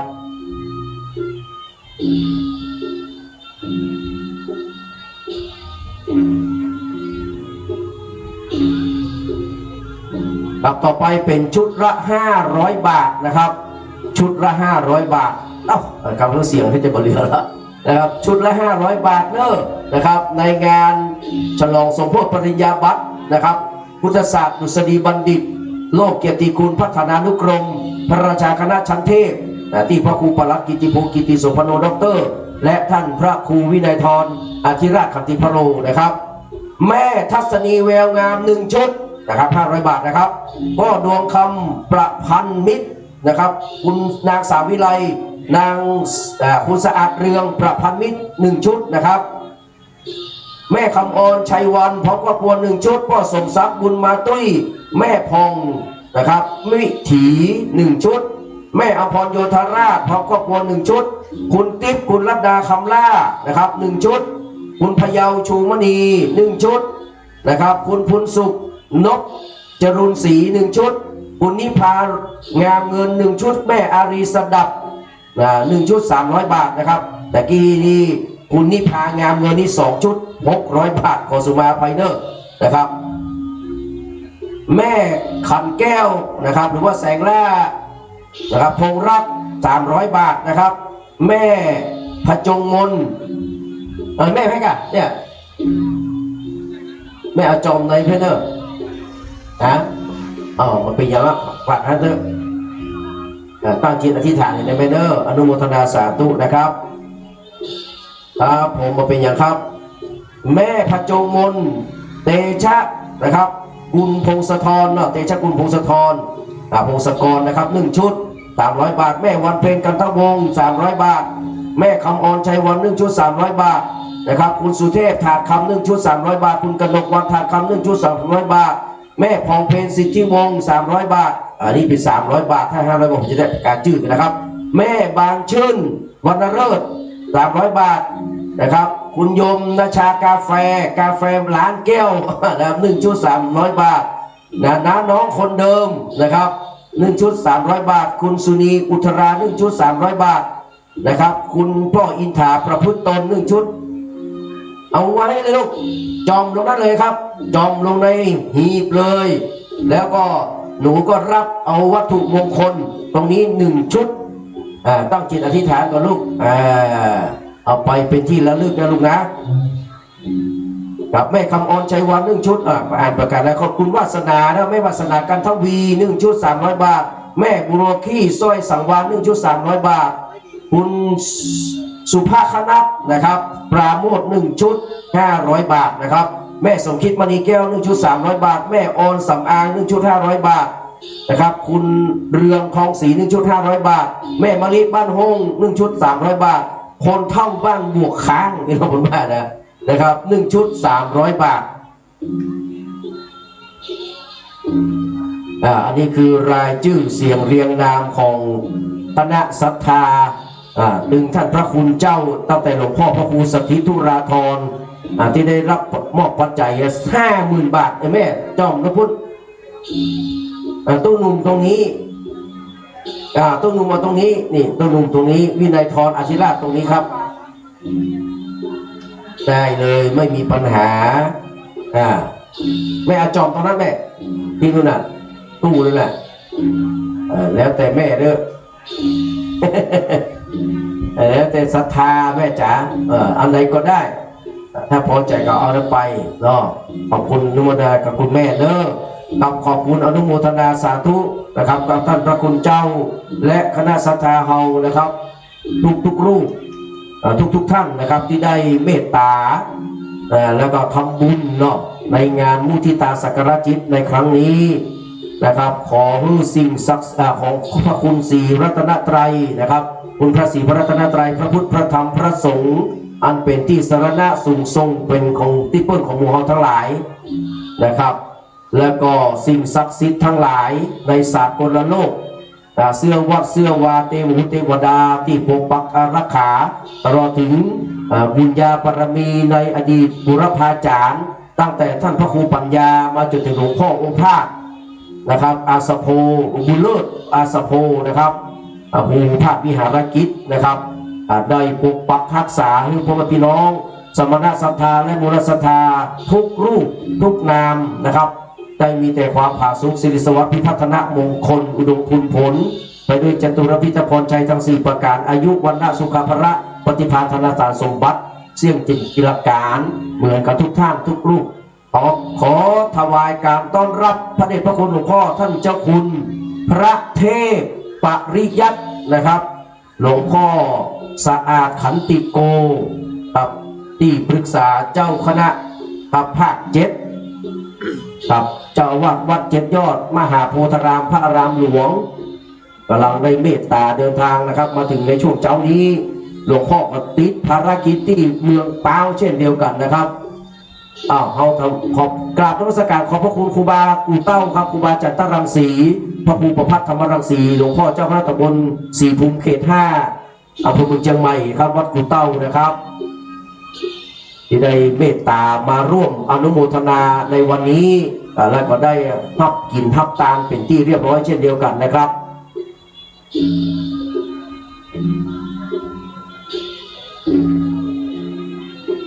วันนี้ครับท่านดร.วีระเดชพร้อมกับทีมงานเนอะครับจากสำนักวัฒนธรรมจังหวัดเชียงใหม่นะครับได้มาถวายงานโดยในวันนี้นะครับวันนี้เขาได้มีโอกาสได้ต้อนรับถวายการต้อนรับพระเดชพระคุณหลวงพ่อพระเทพปริยัตินะครับหลวงพ่อที่ปรึกษาเจ้าคณะภาค7นะครับเจ้าวัด7 ยอด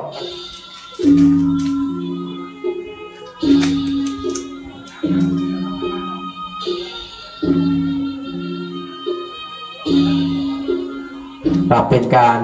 นะครับฉลองพัดยศธนานุศักดิ์ธนานุกรมพระราชาคณะจันเทพที่พระครูปลัดกิติพงศ์กิติโสพโนด็อกเตอร์และก็ท่านพระครูวินัยทรอาธิราชขันติพโรของวัดสัตยอมนะครับกับตอนนี้พระเดชพระคุณหลวงพ่อใครจะมากราบพระเดชพระคุณหลวงพ่อขอเรียนเชิญเลิศพระเดชพระคุณหลวงพ่อ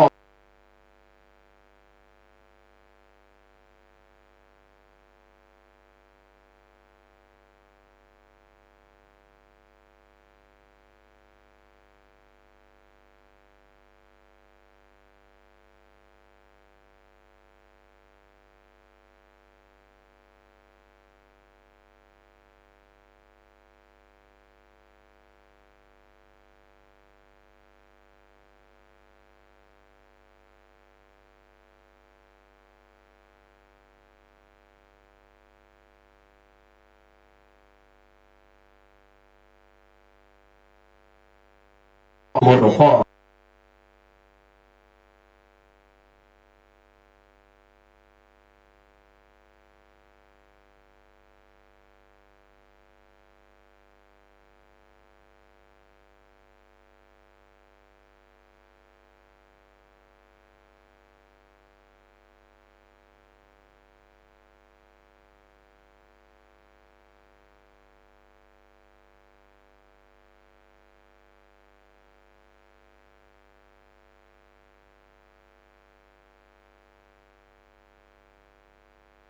มนต์หลวงพ่อ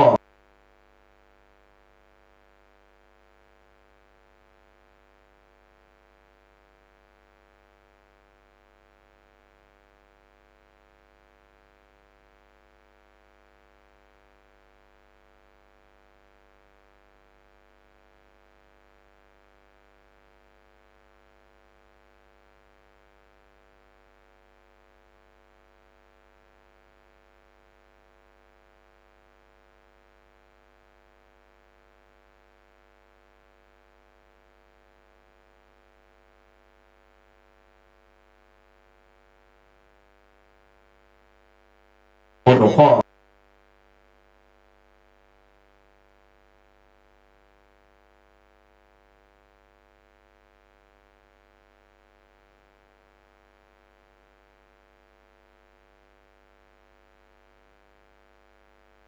มนต์หลวงพ่อ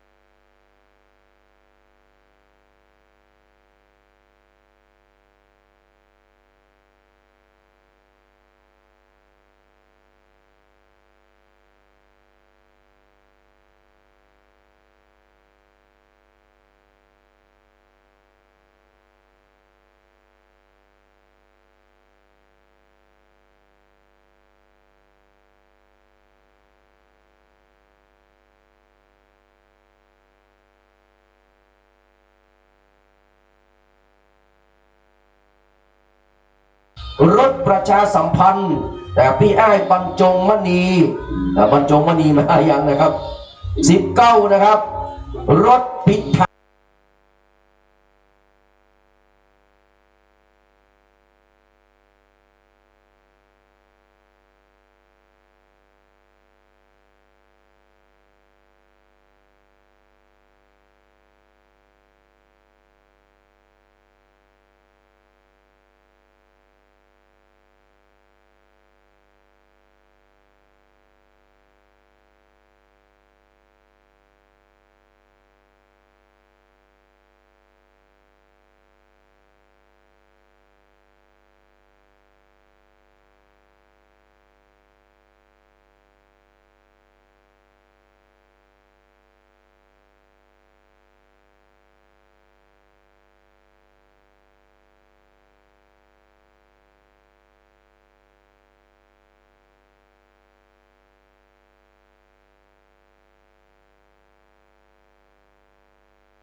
นี้ท่านกำลังฟังสถานีวิทยุกระจายเสียง FM 104.5 เมกะเฮิรตซ์ กรมการศาสนากระทรวงวัฒนธรรมขอเชิญร่วมงานมหกรรมศาสนิกสัมพันธ์มหัศจรรย์ประทีปแห่งศรัทธามหาบารมีเฉลิมพระเกียรติสมเด็จพระนางเจ้าสิริกิติ์พระบรมราชินีนาถพระบรมราชชนนีพันปีหลวงชมสวนแสงสุดตระการตาตื่นตากับสุดยอดการแสดง5ศาสนาลิ้มรสอาหารพื้นถิ่นช็อปผลิตภัณฑ์ของดีกว่า100ร้าน 17-20 สิงหาคมนี้ณหอศิลป์แห่งชาติและลานวัฒนธรรมสร้างสุขกระทรวงวัฒนธรรมสอบถามรายละเอียดเพิ่มเติมที่สายด่วนวัฒนธรรม1765ข่าวสารประการประชาสัมพันธ์ประกาศเชิญชวนร่วมพิธีแสดงมุทิตาจิตฉลองปริญญาบัตรพุทธศาสตร์ดุษฎีบัณฑิตสาขาวิชาพระพุทธศาสนารุ่นที่ 18/10 กับพระครูประหลัดกิติพงศ์กิติโสพโนด็อกเตอร์เลขานุการเจ้าคณะตำบลสันทรายน้อยถึงตำบลสันพเนตรผู้ช่วยเจ้าอาวาสวัดสันขยอมตำบลสันทรายน้อยอำเภอสันทรายจังหวัดเชียงใหม่จัดงานมุทิตาวันเสาร์ที่19และวันอาทิตย์ที่20สิงหาคม2566ก็เชิญชวนศรัทธาสาธุชนศิษยานุศิษย์ร่วมมุทิตาจิตร่วมเป็นเจ้าภาพสังฆทานเป็นเจ้าภาพโรงทานก็ติดต่อสอบถามรายละเอียดเพื่อร่วมทำบุญได้ที่0962629694ได้ทุกวันก็เป็นงานบุญงานกุศลมุทิตาจิตฉลองปริญญาบัตรพุทธศาสตร์ดุษฎีบัณฑิตสาขาวิชาพระพุทธศาสนารุ่นที่ 18/10 แด่ท่านพระครูประหลัดกิติพงศ์กิติโสพโนด็อกเตอร์เลขานุการเจ้าคณะตำบลสันทรายน้อยถึงสันพเนตรผู้ช่วยเจ้าวาดวัดสันขยอมตำบลสันทรายน้อยอำเภอสันทรายจังหวัดเชียงใหม่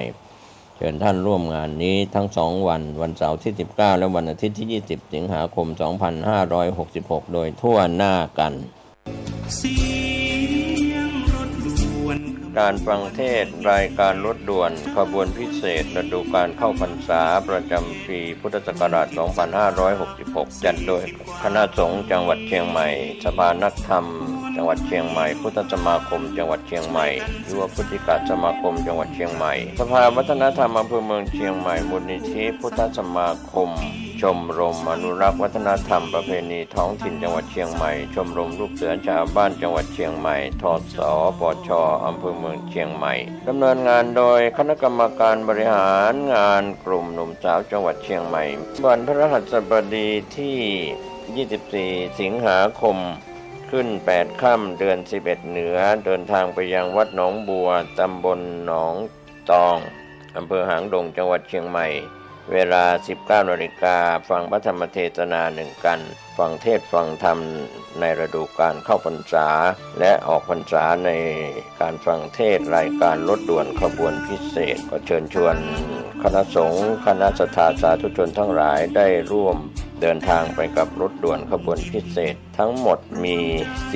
13ขบวนด้วยกันนะครับก็เป็นส่วนหนึ่งของการประชาสัมพันธ์เชิญท่านฟังเทศรายการรถด่วนขบวนพิเศษฤดูกาลเข้าพรรษาซึ่งมีการจัดโดยคณะสงฆ์จังหวัดเชียงใหม่องค์กรเครือข่ายชาวพุทธจังหวัดเชียงใหม่ดำเนินงานโดยคณะกรรมการบริหารงานกลุ่มหนุ่มสาวจังหวัดเชียงใหม่ก็เป็นข่าวสารเพื่อการประชาสัมพันธ์รถด่วนขบวนพิเศษประจำปี 2566 นี้รวมจิตศรัทธา40 กว่าปีวนให้ลูกหลาน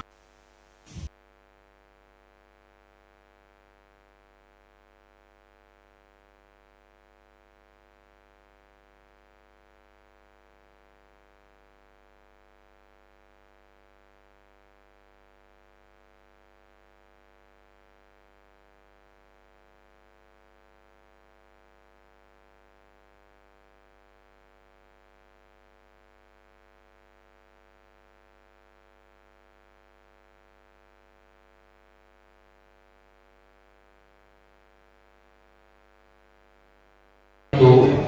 ติยัมเกสังขัง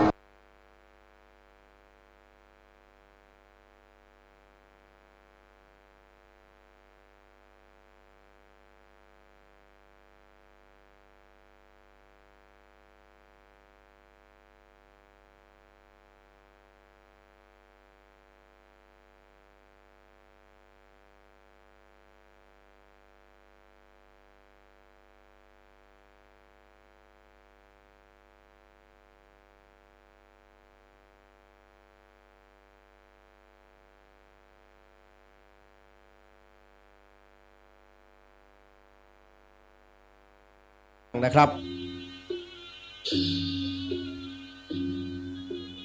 กับไกลเข้ามานักแก่แล้วเนอพี่น้องเนอนะครับเป็นวันที่เรามีความสุขนะมีความสุขใจ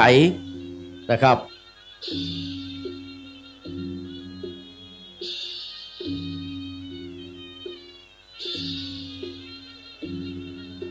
ครับเดี๋ยวจะได้ต้อนรับขบวนนะครับขบวนแห่ตาตั้งนะครับพัฒนานุกรมนะครับพระราชาคณะชั้นเทพนะครับพระเทพวชิระโมรีผู้ช่วยเจ้าวาดวัดพระเชตุพนวิมลมังคลารามกรุงเทพมหานครกับที่พระครูประหลัดชั้นราชเลื่อนขึ้นเป็นชั้นเทพนะครับแล้วก็ฉลองปริญญาบัตรพุทธศาสตร์ดุษฎีบัณฑิตนะครับสาขาวิชาพุทธศาสนารุ่นที่18/10นะครับพศ2566โล่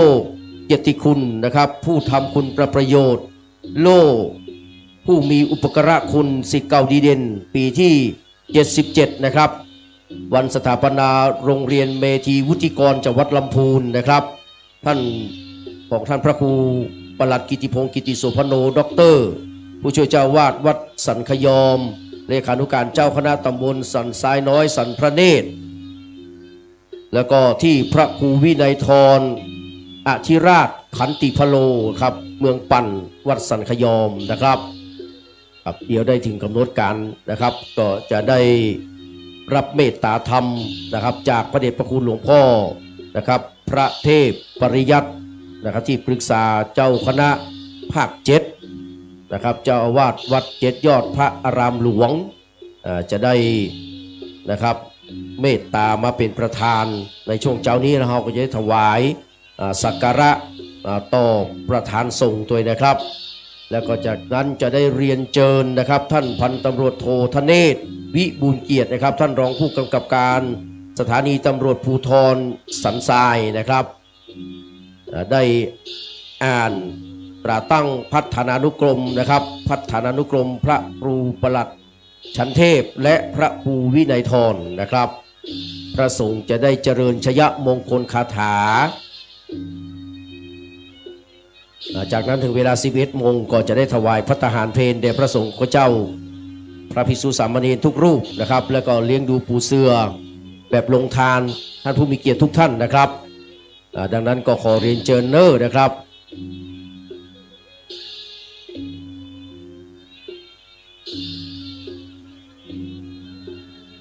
ใกล้ละครับใกล้ละ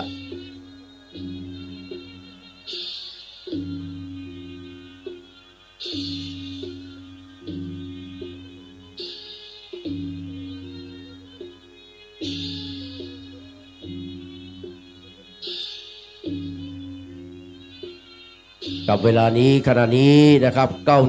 9:37 นาทีนะครับกับกระบวนก็ใกล้เข้ามานะครับกระบวนแห่พัดตาตั้งนะครับแล้วก็ปริญญาบัตรนะครับพุทธศาสตร์ดุษฎีบัณฑิตนะครับแล้วก็โล่เกียรติคุณต่างๆนะครับใกล้จะเข้ามาถึงที่วัดสันขยอมแล้วนะครับพี่น้องเขาก็เตรียมต้อนรับเนอร์นะครับ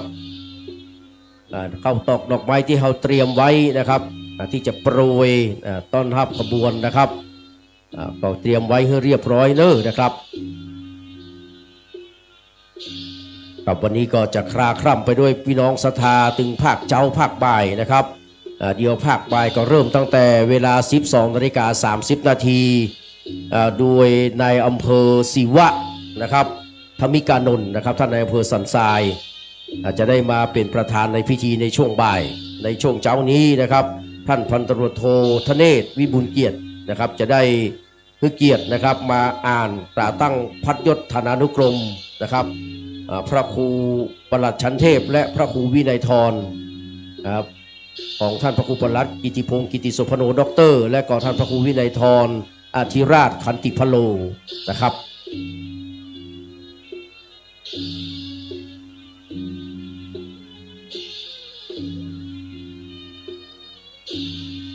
กับวันนี้ก็ได้รับเกียรติจากนะครับแขกผู้มีเกียรติหลายคนในท่านเนอร์นะครับเทศบาลหนองจอมเนาะโดยท่านนายกนะครับก็จะมาให้เกียรติร่วมงานเช่นเดียวกันนะครับ ครับถ้าท่านมาถึงแล้วก็ขอเรียนเชิญขึ้นมานั่งตั้งบนวิหารเนอะนะครับตั้งที่เก้าอี้ที่โซฟาที่จัดเตรียมไว้นะครับเพื่อการต้อนรับนะครับเรียนเชิญเลยนะครับ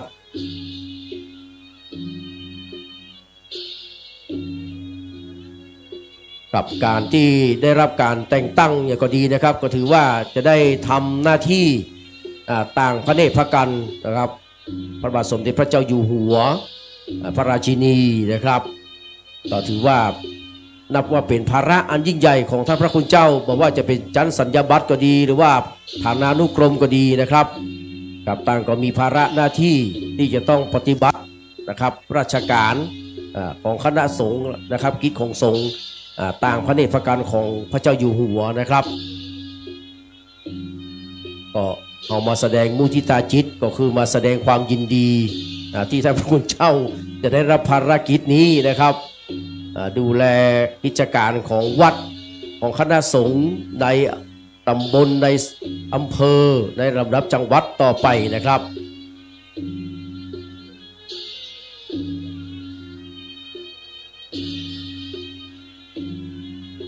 กับอีโปเมเขาก็เตรียมอย่างดีเนอะครับวันนี้นะครับมีแต่งคนแก่คนเฒ่าเนาะคนหนุ่มคนสาวคนแก่คนเฒ่ามะพร้าวหมูสีจ้องใจมันมีขุดใส่ข้าวต้มเพื่อนว่านะครับแกงปลาใส่ตูนลำเปื้อใส่ส้มบะใจกำลมหลอกโมขยมจะดีบะหมี่ลุโลเหมือนพระมีโตพรมดีนะครับก็เพราะตุพระบัลละนะครับคำสอนดีๆนะครับได้เอามอบฮื้อเนาะลูกเต้าจะดีพ่อแม่ยืนยื้อฮื้อความการุณหนุนกำสังเกตเหลวแลเตียวต่างข้ามน้ำพอคนที่ข้ามเป็นนาวว่าไต่หัวบ่ป้นอย่าป้นอย่าฟังอย่าส้นเปลือกเปล่าห่มก้นโยนหาวจังเต้าล้มได้เป็นละอ่อนจังมีเลยพี่น้องไต่หัวยังบ่ป้นก็ห่มก้นหัวหักจะตกน้ำว่ะนะครับเพราะว่าไต่ขัวบ่ป้นอย่าป้นอย่าส้นเปลือกเปล่านะครับห่มก้นโยนหาวจังเต้าล้มได้นะครับเป็นเจ้านายดีมีบ่าวเหนือใต้เขาตึงบันีไปไก่ละเนาะนะครับที่ไม่มาหอมรุมตอมเปิ้งปะลู่กันโยฮันเนอนาย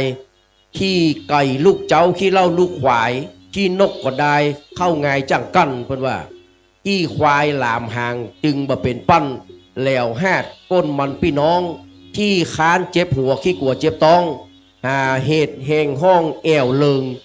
นะครับเข้าเม็ดน้อยมักลอดตาเหิงควายปอนเลิงมักเจือกเจนเส้นน้อยแต่งนะครับแต่งบ่ขึ้นสังเรือนดินต่ำต้อยแม่นตามฮีดหอยแต่ตักพี่น้องคนที่มันบ่ขึ้นสังมันตึงบ่ขึ้นตั้งแต่บ่แต่งนะครับมันตึงไปกับแปลงอย่างมันตึงบ่ขึ้นนะครับมันตึงแฮดไปตามดินเนอะอันนี้คนเฮาเหมือนกันนะบางคนบางท่านนี่นะครับเกิดมาจัดดีนะครับแต่ว่าไปบ่ให้ดีเท่าใดก็มีนะครับคนใดเกิดมาบ่ดีก็มีนะครับแต่ว่าได้ดีเพราะว่ามีวิถีชีวิตที่จะต่อสู้นะครับอันนี้ก็วันนี้ท่านพระครูปลัดกิติพงศ์กิติโสพโนด็อกเตอร์และก็ท่านพระครูวินัยธรอธิราชขันธิพโรในเมตตาปรมีธรรมของท่านพระครูสถิธุราธรนะครับเจ้าอาวาสและในเมตตาธรรมของอดีตเจ้าอาวาสนะครับท่านพระครูโอภาสวิหารกิจนะครับได้อะไรว่าอบรมนะครับบ่มพร่ำคือความเมตตาปราณีคือการส่งเสริมสนับสนุนมาตลอดจนถึงวันนี้พี่น้องนะครับทำให้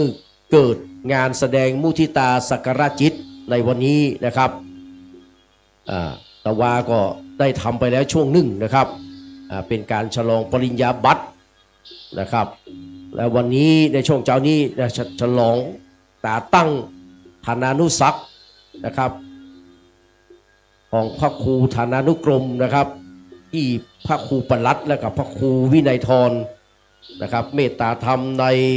พระเดชพระคุณหลวงพ่อนะครับท่านเจ้าคุณพระเทพวชิระโมรีนะครับท่านผู้ช่วยเจ้าอาวาสวัดพระเชตุพนวิมลมังคลารามกรุงเทพมหานครนะครับเปิ้นเลื่อนพระราชาคณะจากจันราชมาเป็นจันเทพก็เลื่อนให้ท่านพระครูปลัดกิติพงศ์ได้เลื่อนเป็นจันเทพตัวเองนะแล้วก็ พ่ายแพ้เมตตามาจนถึงท่านพระครูวินัยทรนะครับอธิราชขันติพโรตัวเองอันนี้เรียกว่าเป็นบุญเป็นกุศลกับพี่น้องคณะสัตยาวัดสันขยอมเนอะเป็นอย่างยิ่งเลยนะครับพวกเราควรจะภาคภูมิใจนะครับได้ดูแลค้ำจูอุปถัมภ์นะครับวัดวาสันขยอมของเจริญรุ่งเรืองก้าวหน้าขึ้นไปนะครับตามวัตถุประสงค์ตามความตั้งใจตามเจตจำนงของอดีตบุรพาจารย์อดีตเจ้าวาดอย่างท่านพระครูโอภาสวิหารกิจหลวงปู่บุญเลิศอัสโพได้ตั้งเจตโนมณิธานเอาไว้นะครับเพื่อท่านพระครูสถิตธุราธรได้สืบสานต่อนะครับซึ่งพระครูสถิตสุธุราธรเจ้าวาดองค์ปัจจุบันก็ได้ดำเนินตามรอยตามนโยบายตามเจตนาของหลวงพ่อบุญเลิศทุกประการนะครับนี่กำลังก่อร่างสร้างแปลงแห่งหลายอย่างพี่น้องนะครับซึ่งหมู่เฮาก็ได้ร่วมกันถวายจตุปัจจัยทายธรรมตามกำลังศรัทธานะครับแล้วก็บอกล่วงหน้านะครับว่าเพิ่นจะทอดกฐินนะครับในวันที่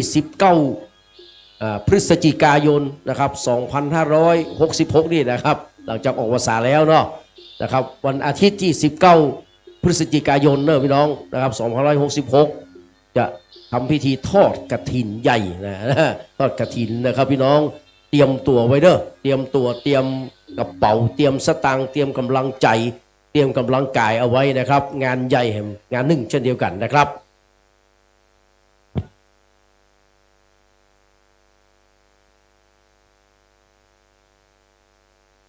จังซอเขาก็ซอต้อนรับตัวเนาะนะครับขอบคุณอนุโมทนากับเจ้าภาพจังซอเนอะตั้งแต่ว่าตัววันนี้ตัวนะครับหมู่เขาก็ตั้งจิตตั้งใจพ่อกันเลยพ่อแม่ที่เพิ่นหุ่มเพิ่นนั่งอยู่ฮะถึงมาลุกไปไหนนะไปอีน้อยไปเอาเข้าหีแม่กำเนี่ยแม่จะนั่งพอซอนี่นะครับโอ้มันม่วนเนาะนะครับรักษาจารีตที่ทอยประเพณีของวัฒนธรรมของล้านนาเขาเอาไว้เนอะใครจะมาร่วมมุทิตาก็เรียนเชิญนะครับในช่วงนี้นะครับเรียนเชิญเลยนะครับกับช่วงนี้เรียนเชิญเลยเนอะครับที่นะครับทางด้านขวามือนะครับมีหีบนี่เนอะแล้วก็รับวัตถุมงคลเนอะของที่ระลึกจากท่านพระคุณเจ้าเนอะเชิญท่านเลยครับเรียนเชิญเลยครับ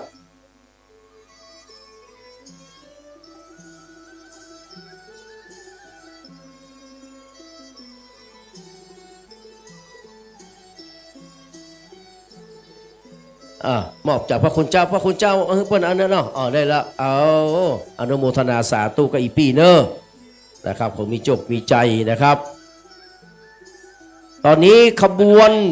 นะครับที่หน้าอนามัยแล้วครับถึงหน้าอนามัยพี่น้องเตรียมตัวเลยเนอร์นะครับถึงหน้าอนามัยแล้วครับขบวนถึงหน้าอนามัยแล้วหลวงพ่อพระครูสถิตธุราธรเจ้าวาดได้เมตตาแจ้งมานะครับว่าตอนนี้ขบวนเขาถึงที่หน้าอนามัยนะครับ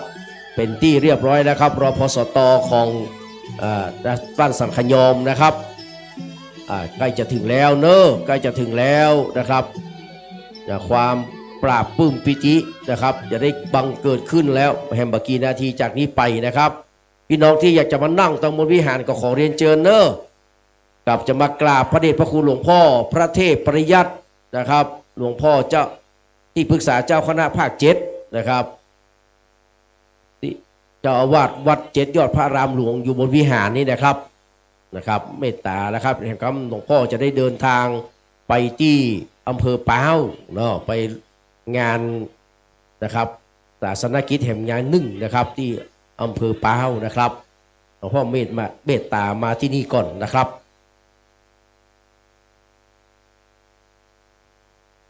กับอนุโมทนาสาธุกับพี่น้องศรัทธาสาธุชนทุกคนทุกท่านเนอะนะครับ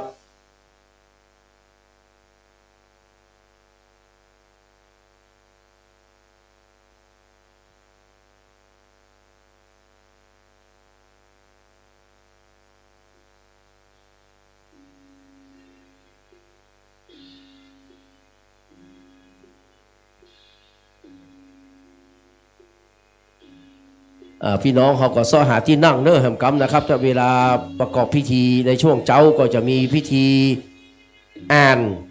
ตราตั้งพัฒนานุกรมนะครับพระครูปรัตน์ชั้นเทพและก็พระครูวินัยทรนะครับ โดยได้รับเกียรติจากท่านพันตำรวจโทธเนศวิบูลย์เกียรตินะครับท่านรองผู้กำกับการนะครับสถานีตำรวจภูธรนะครับสันทรายนะครับจะได้มาเป็นผู้อ่านนะครับกับพระสงฆ์ก็จะได้เจริญชยมงคลคาถานะครับกับถวายการต้อนรับหลวงพ่อท่านพระครูอดุลศิลกิจนะครับประภัฏฐานวุฒโธกับมหาปราชญ์มหาบัณฑิตนะครับเจ้าคณะตำบลหายาเขต 1เจ้าวัดวัดธาตุคำนะครับหลวงพ่อถ้าจะได้ไปปุ่นหลวงพ่อนิมนต์ประเภทนะครับนิมนต์หลวงพ่อเจ้าคุณอยู่ตำบลนี้นะครับหลวงพ่อใช่ได้ไปเมืองป้าเช่นเดียวกันเลยก็เลยมาไปเจ้านี่ก่อนนะครับ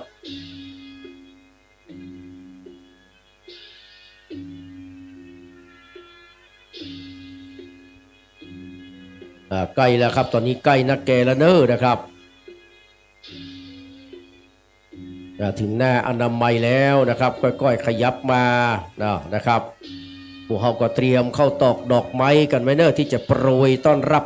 นะครับขบวนนะครับแห่พัดยศธนานุศักดิ์นะครับ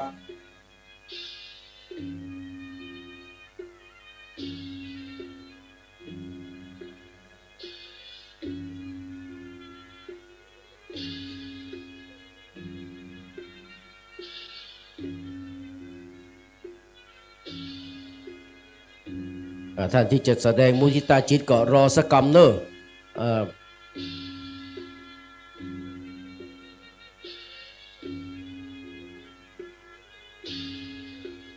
หลวงพ่อพระครูอดุลศิลกิจนะครับนี่มนต์พระครูสถิตธุรธรได้ปั่นปอนก่อนเนอะ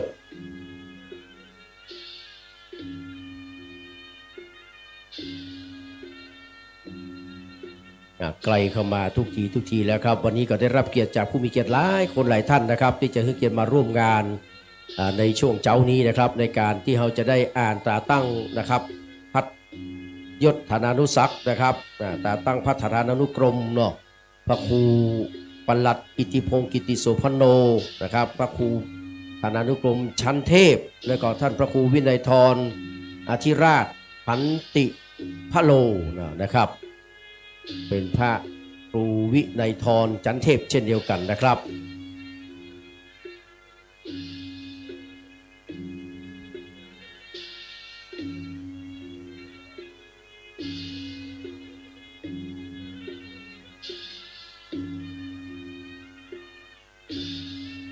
หัวขบวนอยู่แน่อนามัยอยู่นะครับก็ขยับเข้ามานะครับขยับเข้ามา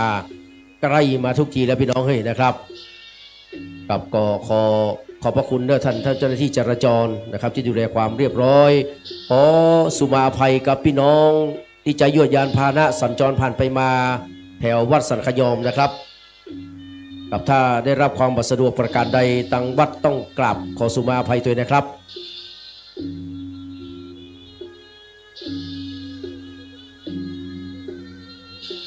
กับวันนี้เป็นวันปราบปลื้มปิตินะครับของคณะศรัทธาวัดสันขยอมอันมีหลวงพ่อพระครูสถิตธุราธรท่านเจ้าอาวาสเป็นต้นนะครับพร้อมด้วยคณะศรัทธาถึง4หมู่นะครับบอกว่าจะเป็นหมู่4หมู่7หมู่8หมู่10นะครับ4หมู่นะครับมีความพร้อมเพรียงมีความสมานสามัคคีกลมเกลียวเป็นน้ำนึ่งใจเดียวกันนะครับได้แสดงออกซึ่งความยินดีนะครับในโอกาสที่ท่านพระคุณเจ้าทั้งสองรูปนะครับได้รับการแต่งตั้งนะครับคือเป็นพระครูนะครับฐานานุกรมนะครับพระราชาคณะจันเทพอันมีพระเดชพระคุณหลวงพ่อพระเทพนะครับวชิระโมลีนะครับผู้ช่วยเจ้าอาวาสวัดพระเชตุพนวิมลมังคลารามกรุงเทพมหานครนะครับท่านได้เลื่อนจากจันราชขึ้นไปเป็นพระราชาคณะจันเทพนะครับท่านพระครูนะครับปลัดกิติพงศ์ก็ได้เลื่อนขึ้นไปแล้วก็ได้ตกมาถึงนะครับท่านพระครูวินัยธรอธิราชพันติพโลตัวเช่นเดียวกันนะครับจากวัดสันขยอมถึง2รูปนะครับ วันนี้เป็นหน้าบุญของพี่น้องวัดสันขยอมถึง4 หมู่แล้วก็พี่น้องศรัทธา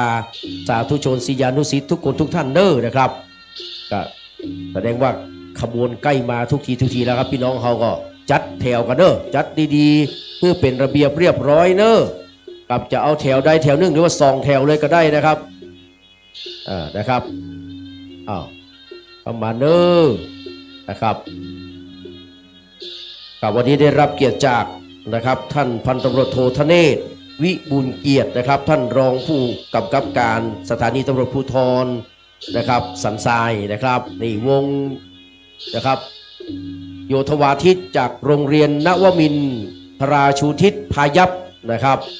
นำหน้ามาเลยนะครับกลับมาแล้วครับโอ้พี่น้องนี่นะครับนี่นะครับมืออาชีพนะครับนี่นะครับนี่ความสวยสดงดงามของขบวนนะครับมาถึงเรียบร้อยนะครับนี่เป็นขบวนแรกนะครับโยธวาทิตของนวมินทราชูทิศพายัพนะครับกับเป็นระเบียบเรียบร้อยเพียบพร้อมไปด้วยความสามารถเลยนะครับกับจากนั้นก็เป็นขบวนป้ายนะครับน้องๆก็แต่งนะครับสวยสดงดงามพระสงฆ์สามเณรนะครับติดตามมานะครับตามลำดับเลยนะครับครับเอาเข้าไปตั้งในก่อนเด้อนะครับ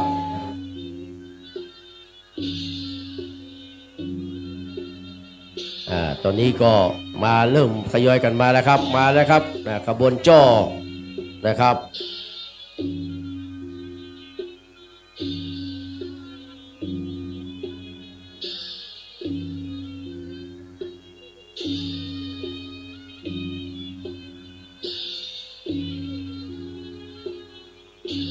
ครับอันนี้ก็มาถึงพ่อบ้านแม่บ้านนะครับ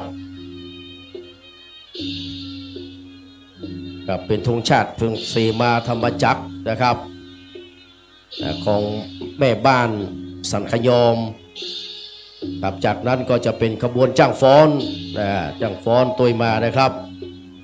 จ้างฟ้อนกองตึงนงนะครับเฉลียงพระประจำวันเกิดปางราหู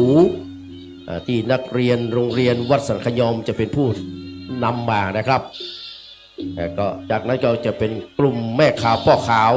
กลุ่มแม่บ้านนะครับคณะสถาวัดสันขยอมนะครับนี่คุณจ้างฟ้อนมาแล้วครับถึงคิวจ้างฟ้อนโดยท่านพ่อครูสุมิตรชุ่มใจนะครับแล้วก็พ่อครูแห่งหลายท่านเนอร์นะครับเทปเปิดเลยครับเทปเปิดกำเนอร์เทปจ้างฟ้อนนะครับเทปเพลงฟ้อนนะครับท่านเจ้าของเครื่องเสียงเนอร์ครับดูแลกอยนะครับขอบพระคุณครับในเทปเป็นฟ้อนนี่จะได้ยุติการใช้เสียงไว้ก่อนนะครับเราจะได้ฟังว่าจะมีสมาธิในการฟ้อนนะครับครับเดี๋ยวเราจะได้รับชมการซ้อมนะครับถ้าเพลงเปิดขึ้นมานะครับตั้งคณะจ้างฟ้อนนำโดยครูบาอาจารย์หลายคนหลายท่านด้วยกันนะครับหลายคณะโดยนะครับหลายร้อยชีวิตวันนี้นะครับเอาแล้วครับพร้อมแล้วครับเรียนเชิญเลยครับ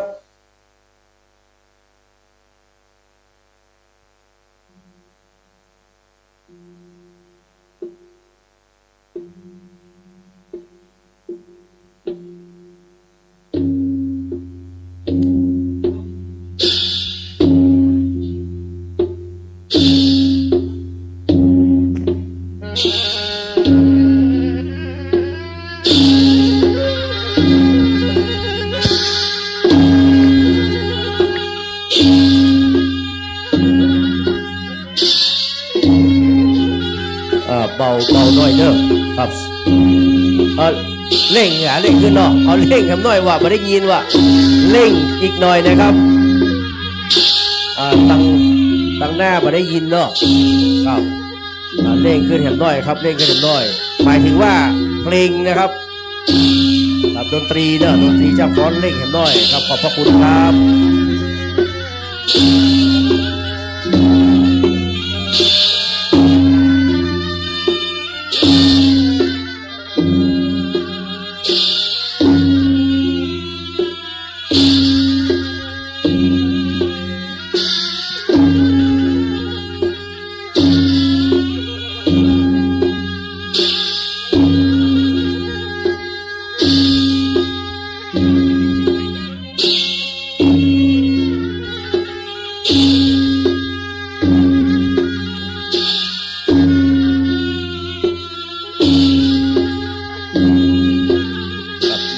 ขบวนจังฟ้อนแล้วก็จะมีเรื่องกองสวัสดิ์ใจก็จะมีนะครับ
ขอเสียงปรบมือดังๆให้กับเจ้าฟ้อนเด้อนะครับขอบพระคุณทุกชีวิตนะครับทุกท่านทุกคนเด้อสวยสดงดงาม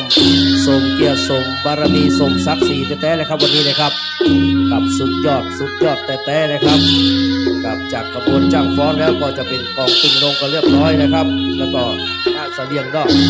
จะมีหลายชุดอยู่นะครับเรียนเชิญเลยนะครับ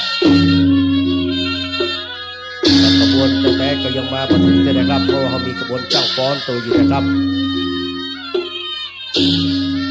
ขับเข้าเที่ยวสองข้างต้อนรับเลยเนาะนะครับท่านที่ชื่อข้าวตอกดอกไม้ก็มาอยู่ตั้งหน้าเถอะนะครับ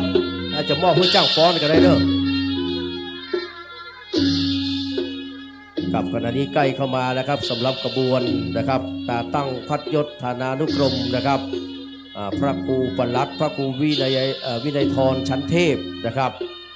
ของท่านพระครูปลัดกิติพงศ์กิติสุพโนด็อกเตอร์แล้วก็ท่านพระครูวินัยธรนะครับอธิราชขันติพโลนะครับ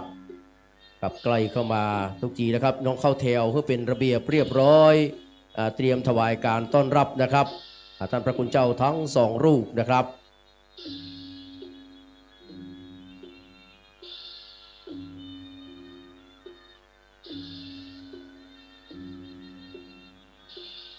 กับยาวเนื้อขบวนเฮาวันนี้นะครับโดยเฉพาะแค่จ้างฟ้อนนี่ก็เกือบจะ500ท่านเลยนะครับกลับมาหลายที่หลายตังพี่น้องนะครับสถาวัดสันขยอมนะครับก็ปลื้มปิติซาบซึ้งตึงใจในน้ำจิตน้ำใจนะครับจะมีแหมชุดหนึ่งเนาะครับขอแหมชุดหนึ่งนะครับแหมชุดหนึ่งนะครับเอาดนตรีครับมาเลยครับกับดนตรีครับแหมรอบหนึ่งนะครับอันนี้เป็นกองตึงนงเลยเนาะนะครับ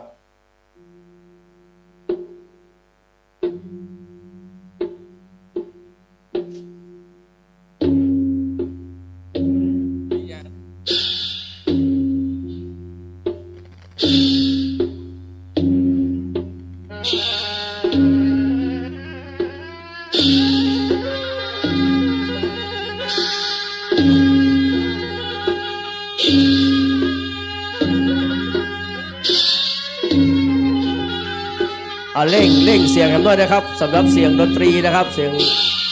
กองนะครับเครื่องเสียงเรื่องแหมเรื่องนะครับเร่งแหมน้อยนะครับเพราะตอนนี้อยู่ไกลเร่งแหมน้อยนะครับขอบพระคุณครับ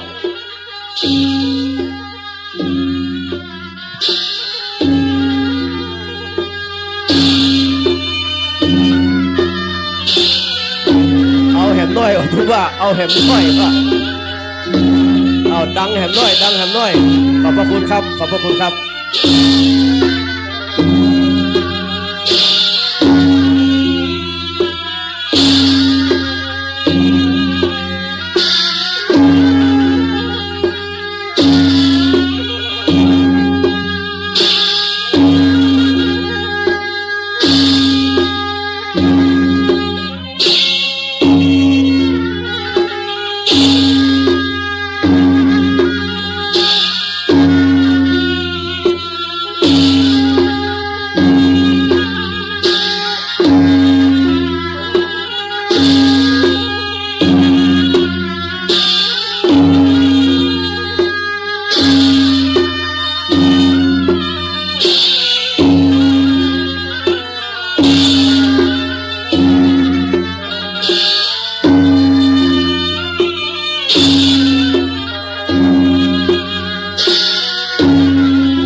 ที่เดินทางมาเนาะร่วมขบวนมาเรื่อยๆเด้อครับน้ำหวานอยู่ข้างวิหารเด้อครับจากฟอสเขาก็เหมือนกันครับน้ำหวานเด้ออยู่ข้างวิหารนะครับขอบคุณครับ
สมุนตรีตำบลดอกจอมนะครับกองการท่านครับเป็นเจ้าภาพสังฆทาน1 ชุดเลยนะครับสำหรับท่านนายกชัชวาลนะครับ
จากฟอนที่ฟอนนี่ใส่ชุดสีฟ้าเนี่ยชุดวันเกิดนะครับของพระครูประหลัดอิทธิพงศ์สุพรรณโนดรด้วยนะครับเขาถวายนะครับสังฆบูชาคุณงามความดีของพระพุทธเจ้าทั้ง2 รูปนะครับ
อนเล็บขณะนี้นะครับก็จะมีการลำพันดอกเนาะนะครับ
เสียงปรบมือดังๆนี้ก็จังฟอนช่วงนี้เลยนะครับขอบพระคุณเป็นอย่างยิ่งครับ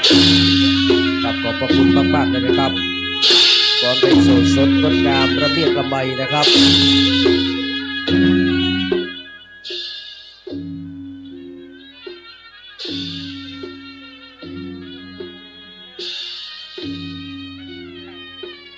เรียนเชิญบรรดาพ่อพี่น้องเด้อนะครับต่อไปเป็นกล่องสะบัดใจเนาะนะครับพี่น้องที่เหน็ดเหนื่อยมาครับขบวนนะครับน้ำหวานอยู่ข้างวิหารเนอะครับดื่มน้ำหวานกระหายคลายร้อนแก้กระหายคลายร้อนก่อนเลยนะครับครับต่อไปเป็นกล่องสะบัดใจกันเนาะนะครับท่านพระคุณเจ้าเพิ่นมาแจ้งนะครับว่าเป็นกล่องสะบัดใจนะครับเอามาแล้วครับจะได้ตีเอาฤกษ์เอาชัยสร้างขวัญและกำลังใจครับในสมัยตะก่อนนั้นนะครับก่อนที่จะได้ออกศึกออกรบเนาะเพื่อจะตีกองสะบัดใจให้มันเกิดความฮึกเหิมนะครับมีฟอนต์กิงกะลาดด้วยก่ะ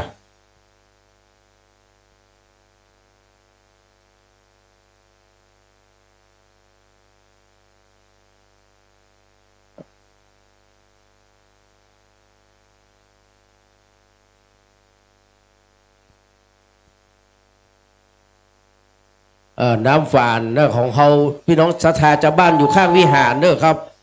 ตั้งได้ปุ้นนะครับส่วนนี้ก็เป็นของจ้างฟ้อนเนาะเป็นจ้างฟ้อนนะครับเพื่อที่จะได้จ้างฟ้อนเวลาเปิ้นเหนื่อยมาเนาะจะได้ดื่มน้ำแก้กระหายคลายร้อนนะครับกับวันนี้ก็ได้รับเกียรติจากหลายคนหลายท่านนะครับท่านนายกชัชวาลแม่ครูประภัสสรเล็กทำลงเนาะนะครับจากเทศบาลหนองจอมและท่านเป็นนะครับประธานการศึกษาของหนองจอมด้วยนะครับแม่ครูประภัสสรนะครับวันนี้ก็ได้ให้เกียรติมาร่วมงานตัวนะครับเป็นเจ้าภาพสังฆทานแห่ง1 ชุด 2,000 บาทอนุโมทนาสาธุด้วยนะครับ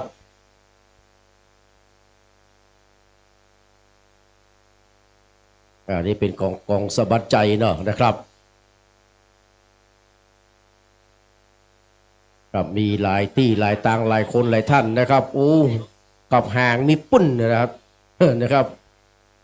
มีหลายเนี่ยเพื่อจะฟ้อนกันหลายอย่างนะครับวันนี้นี่ครับพี่น้องได้เพลินตาเพลินใจนะครับม่วนหูม่วนตาม่วนใจแท้ๆนะครับครับแล้วก็ถ่ายทอดเนอะออกไปทั่วโลกนะครับโดยภาพและเสียงนะครับจาก นะครับสถานีวิทยุฝ่ายหินนะครับ100.5 เมกะเฮิรตซ์กับวัดฝ่ายหินนะครับเอาละกล่องสะบัดใจโชว์ลวดลายแล้วพี่น้องครับนี่กับหมู่เฮาควรจะอนุรักษ์รักษาเอาไว้เนอนะครับครับเป็นกำลังใจให้น้องๆทั้งหลายได้สืบสานฮี่ทอยจารีตประเพณีวัฒนธรรมอันดีงามไว้นะครับ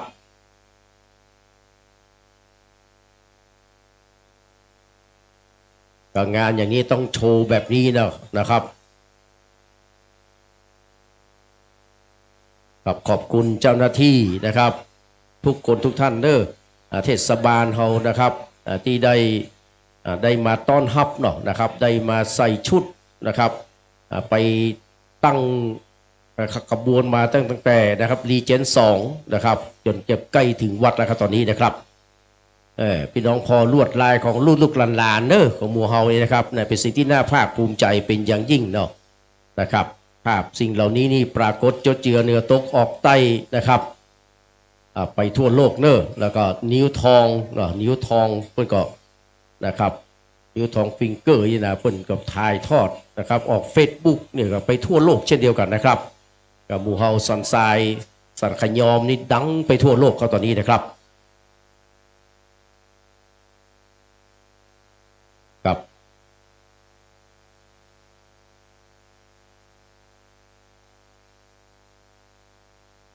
ก็พันกิงกะลาอยู่ตรงหน้านี่นะ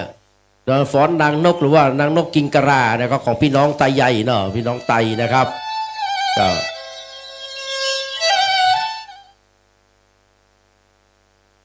เอาให้จบกันไปเป็นระยังไปยังไว้เด้อนะครับถ้าทางคุณก่อนส่งสัญญาณมาได้นะครับถ้าจะฟ้อนนะครับครับส่งสัญญาณมาได้เขาเป็นละอ้อนนะครับไปพอตอนนี้เพิ่นใส่หน้ากากหลวงพ่อแต่ก่อนเพิ่นใส่หน้ากากใส่หน้าสีขาวหมดอะว่าใจก็ใส่หน้ากากเป็นไม่ยิงนะครับประเด็นนี้เพิ่นถอดหันหน้าหันตาแตกหมดนะครับนางนกกิงกะลานะครับนี่สวยสดงดงามพี่น้องนะครับนี่กำลังขยายปีกแล้วนะครับไปอยู่ใกล้นะครับระวังแกนตานะครับ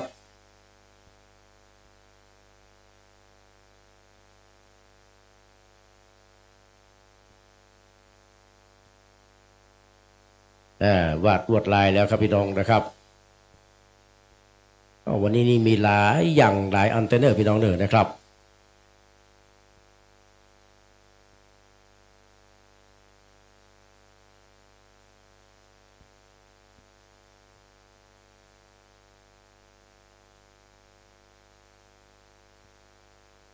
จังฟ้อนเขาก็กินน้ำหวานไปฮ้อนนะครับเอาครับน้ำหวานที่หน้า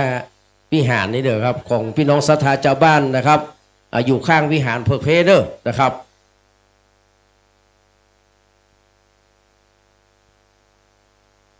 ก็อีป้อไม่ว่าข้าอันกำดอกไว้จัดเพลินนั่นนะอันนี้ถวายทุเจ้า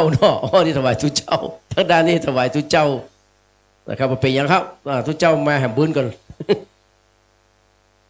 อีแม่กำดอกไม่ได้จะได้โปรยสักเทื่อไม่ได้จะล้างตีนสักเทื่อนะครับใจเย็นๆนะแม่นะครับใจเย็นๆครับแหม2 ชั่วโมงได้ละ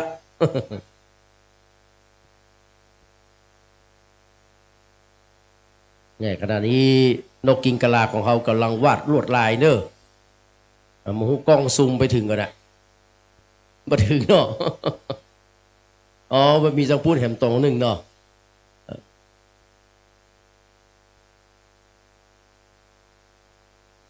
มาถึงงามจะได้ขบวนวันนี้นะพี่น้องนะครับมีถึง19 ขบวนกัน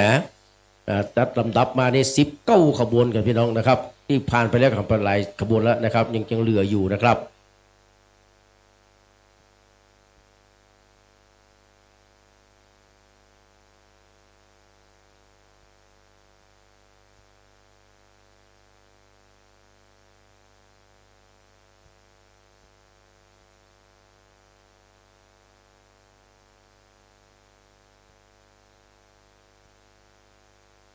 ใครมีรางวัลจะมอบรางวัลเป็นส่วนตัวก็ตามใจนะครับ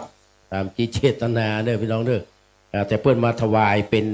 นะครับเป็นพุทธบูชาธรรมบูชาสังฆบูชาในวันนี้นะครับเป็นแสดงมุทิตาสิงโตจะเชิดแล้วพี่น้อง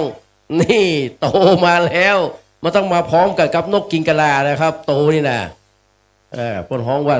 ฟ้อนสิงโตลำสิงโตนะครับนี่แต่เต็มที่เลยนะครับปัดเต้าเจ้าอยู่ตัวนี้มันเป็นอย่างเตื้อนะครับถ้ามันแดดๆควายๆมานี่จะฮ้อนนะ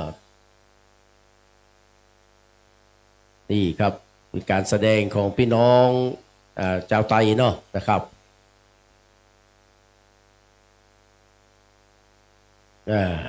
กับขอบพระคุณอนุโมทนาสาธุเนอะเราเป็นสิงโตก็มีนะครับเดี๋ยวสักกรรมเขาก็จะได้นำขบวนนะครับเข้ามาที่หน้าวิหารไม้สักทองทรงล้านนาของวัดสันขยอมนะครับหนึ่งเดียวในจังหวัดเชียงใหม่นะครับ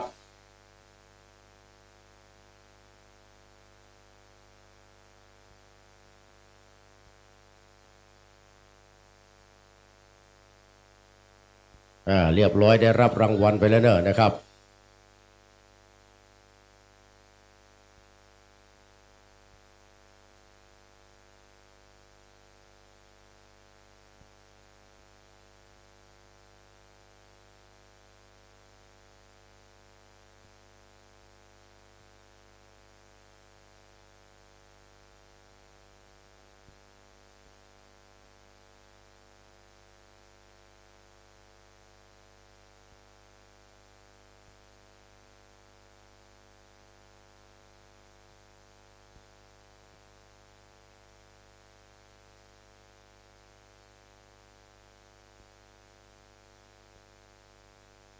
เฮาเดียวขอขบวนเข้ามาก่อนเลยเนอร์นะครับเนื่องจากว่าเวลามันล่วงเลยไปนักแกแล้วเนาะนะครับครับขออนุญาตเนาะนะครับพี่น้องเฮาเตรียมเข้าแถวถวายการต้อนรับเลยนะครับครับเป็น2แถวเลยก็ได้เนอร์ครับเดียวการแสดงก็แสดงต่อไปนะครับเพราะว่าเวลาต้องส่งเนี่ยก็เริ่มกระชั้นเข้ามาเลยนะครับ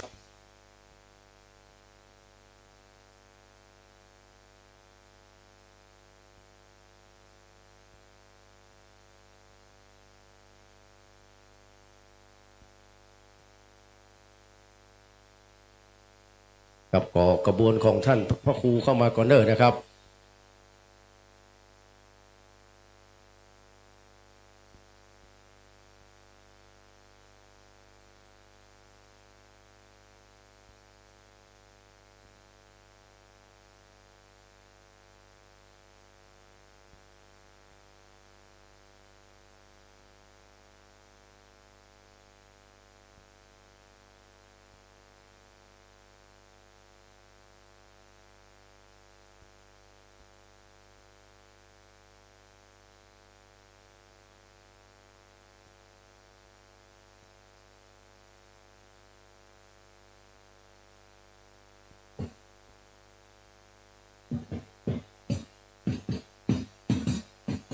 อันนี้ก็เป็นของพี่น้องชนเผ่านะครับแต่ว่าบ้านอยู่ตรงลุ่มนี่หมดนะครับใช้ชุดชนเผ่านะครับไม่ได้หันเมินแล้วนะพี่น้องเนาะนะครับสมัยแต่ก่อนเนี่ยมีสลากเนาะนะครับปอยหลวงการสลากการก็จะมาฟ้อนมาเต้นกันนะครับ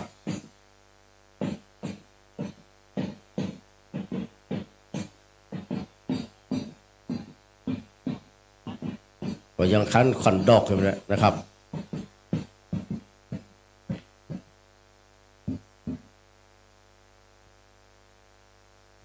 ขอบคุณครับสอเสียงปรบมือน้อยนะครับขอบคุณครับเนื่องจากว่าเวลาเรามีกระชั้นนะครับอาจจะมีแหมหลายชุดอยู่นะครับเดี๋ยวก็แสดงโชว์ตอนบ่ายก็ได้เนอะนะครับ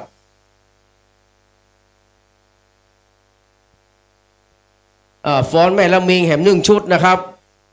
แม่ระมิงนะครับฟ้อนแม่ระมิงนะครับชุดสุดท้ายเนาะนะครับ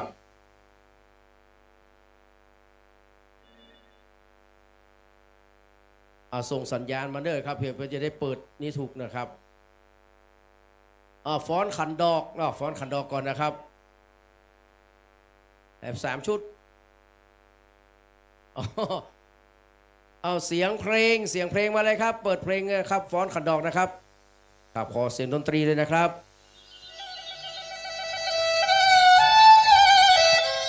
อ ดังปอก่อนครับ ได้ยินก็ได้ก่อน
เพิ่นว่าขันดอก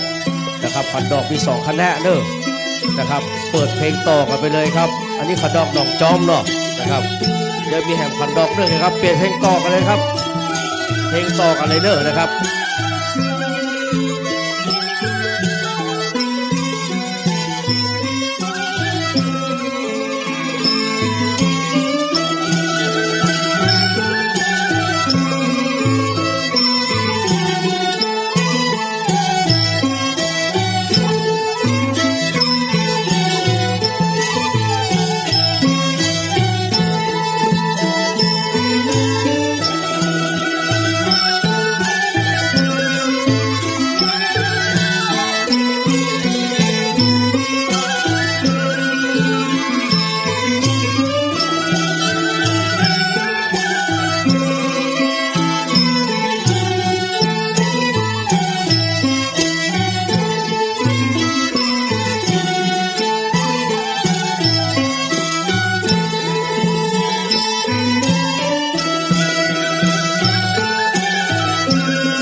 นี้ขบวนนะครับของท่านพระคุณเจ้าทั้งสองรูปนะครับขบวนพัฒนานุกรมนะครับครูพ ฐานานุกรมชั้นเทพนะครับครูปลัดพระครูวินัยทรนะครับขันดอกแฮมชุด1ฟ้อนก็เข้ามาได้เลยนะครับครับชุดแรกก็นี่ครับเปิดเพลงต่อเนื่องนะครับชุดที่2จะเริ่มนะครับชุดที่2นี้จะเป็นการถวายการต้อนรับขบวนเลยนะครับครับมีชุดเล็กแฮมชุด1นะครับถ้าชุดเล็กฟ้อนนะครับนิมนต์เลยนะครับขบวนเลยนะครับ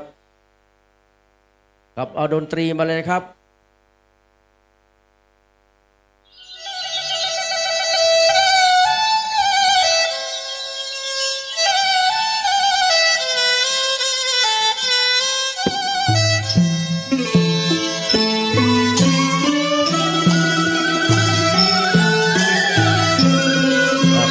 ก็ขยับมาเลยนะครับขบวนขยับมาเลยครับเข้ามาเลยครับขบวนเข้ามาเลยครับครับขบวนทั้ง2ฝั่งเข้ามาเลยครับครับขยับขอตางเลยครับขอตางเลยนะครับ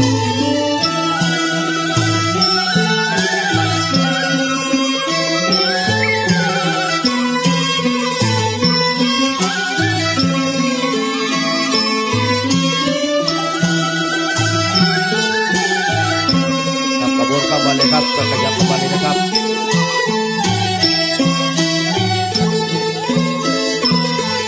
พี่น้องเขาก็รวดเปิดข้อตอกได้เลยนะครับเปิดข้อตอกใครที่จะล้างเท้าก็ล้างเนอะนะครับ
เสียงปรบมือดังๆครับทุกคณะเลยนะครับขอบพระคุณเป็นอย่างยิ่งครับตอนนี้เราจะได้ยุติการใช้เสียงด้านนอกนะครับเพื่อจะได้เข้าสู่พิธีกรรมนะครับในการพิธีการที่จะได้นะครับอ่านพัตตาตั้งนะครับพระฐานานุกรมนะครับ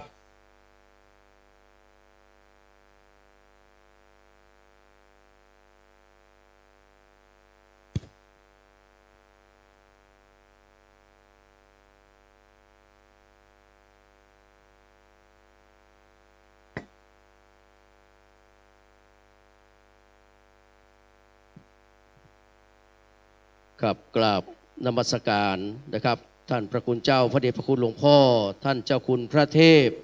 ปริยัตินะครับเจ้าที่ปรึกษาเจ้าคณะภาค7นะครับเจ้าวาดวัดเจ็ดยอดพระอารามหลวงท่านพระคุณอดุลศิลกิจนะครับท่านเจ้าคณะตำบล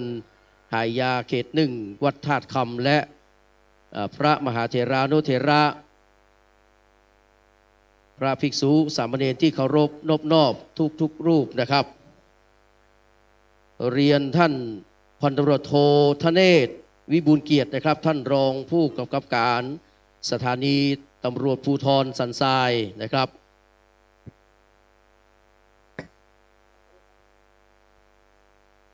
และท่านผู้มีเกียรติที่เคารพรักทุกท่านครับ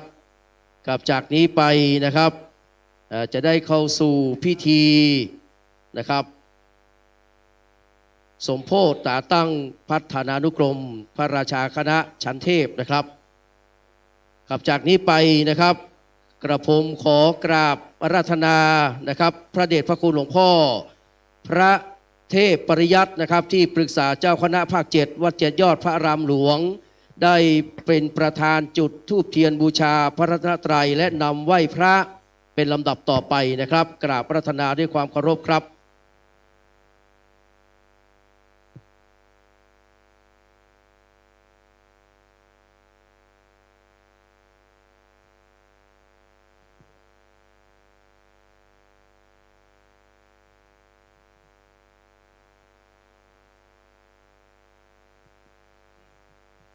ครับทุกคนได้ประนมมือขึ้นนะครับอะระหังสัมมาสัมพุทโธภควาอะระหังสัมมาสัมพุทโธภควาภวันตังอภิวาเทมิพุทธังภควันตังอภิวาเทมิสวากขาโตภควตาธัมโมสวากขาโตภควตาธัมโมธัมมังนามัสสามิธัมมังนามัสสามิสุปฏิปันโนภควโตสาวกสังโฆสุปฏิปันโนภควโตสาวกสังโฆสังฆังนะมามิอันนมยังพุทธัสสะภะคะวะโตบุพพาคณมะกรังกโรมาเสนะโมตัสสะภะคะวะโตอะระหะโตสัมมาสัมพุทธัสสะนะโมตัสสะภะคะวะโตอะระหะโตสัมมาสัมพุทธัสสะ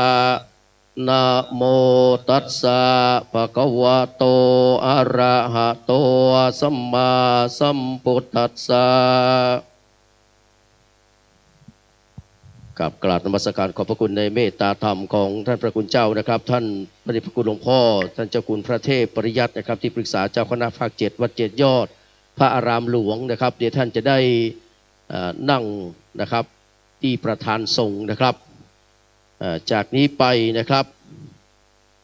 จะได้ถวายสักการะแด่ประธานสงฆ์นะครับขอกราบอาราธนาท่านพระครูปลัด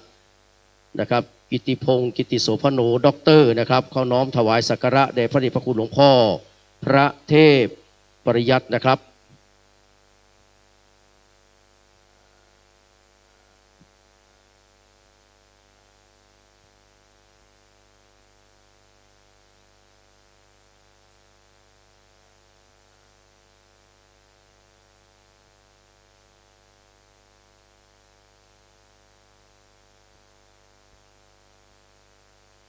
ครับนิมนต์ท่านพระครูวินัยธรด้วยนะครับอธิราชคันติพโรนะครับเขาน้อมถวายสักการะนะครับแด่พระเดชพระคุณหลวงพ่อ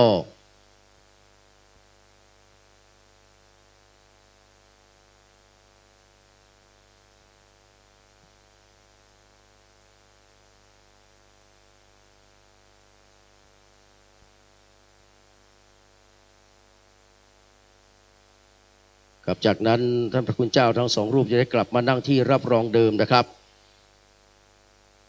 กับเจ้าหน้าที่ได้เตรียม สถานที่ให้เรียบร้อยนะครับในการที่จะได้ทำพิธีอ่านตราตั้งพัฒนานุกรมนะครับพระครูประหลัดชั้นเทพและพระครูวินัยธรนะครับ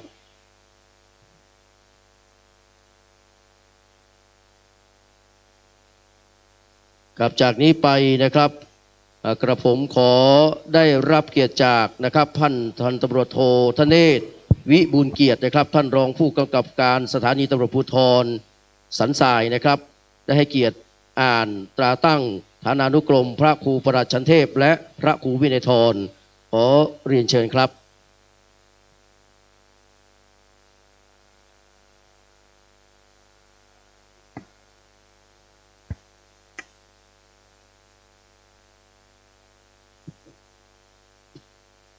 ตราตั้งฐานานุกรมพระบาทสมเด็จพระปรเมนทรรามาธิบดีศรีสินธรมหาวชิราลงกรณ์มหิศรภูมิพลราชรางกูลกิติสิริสมบูรณ์อดุลยเดชสยามมินทรทิเบศราชวโรดมบรมนาถบพิตรผู้ทรงคุณอันประเสริฐพระราชองค์การประกาศณวันที่ 28 มีนาคม พุทธศักราช 2564 โปรดพระราชทานเลื่อนสมณศักดิ์พระราชธรรมสุนทรเป็นพระราชนะขันเทพที่พระเทพวชิระโมลีปูชนียสถานจุฬาภรณ์คุณากรธรรมภาสิทธิ์มหาคณิสรบวรสังฆารามธรรมวาสีพระราชาคณะชั้นเทพสถิตณวัดพระเชตุพนวิมลมังคลารามราชวรมหาวิหารพระอารามหลวงกรุงเทพมหานครมีฐานานุศักดิ์ตั้งฐานานุกรมได้5 รูปนั้นจึงแต่งตั้งให้พระครูประหลัดชั้นราชกิติพงษ์ฉายากิติโสพโนผู้ช่วยเจ้าอาวาสวัดสันขยอมตำบลสันทรายน้อยอำเภอสันทรายจังหวัดเชียงใหม่เลขานุการเจ้าคณะตำบลสันทรายน้อยสันพเนตรอายุ45 พรรษา20 ปีวุฒิการศึกษาพทบสังคมศึกษาพุทธศาสตร์บัณฑิตสังคมศึกษาศาสนศาสตร์มหาบัณฑิตบริหารการศึกษาพุทธศาสตร์ศาสนาดำรงตำแหน่งฐานานุกรมที่พระครูประหลัดชั้นเทพขอให้พระครูประหลัดกิติพงษ์ฉายากิติโสพโนจงเว้นการอันควรเว้นประพฤติการอันควรประพฤติตนให้สมกับฐานานุศักดิ์ที่ได้รับแต่งตั้งดังนี้ขอจงเจริญสุขสวัสดิ์ในพุทธศาสนาตลอดกาลนานเทินแต่งตั้งณวันที่1 พฤษภาคมพุทธศักราช 2566 พระเทพวชิระโมลีเจ้าวาดวัดพระเชตุพนวิมลมังคลารามกรุงเทพ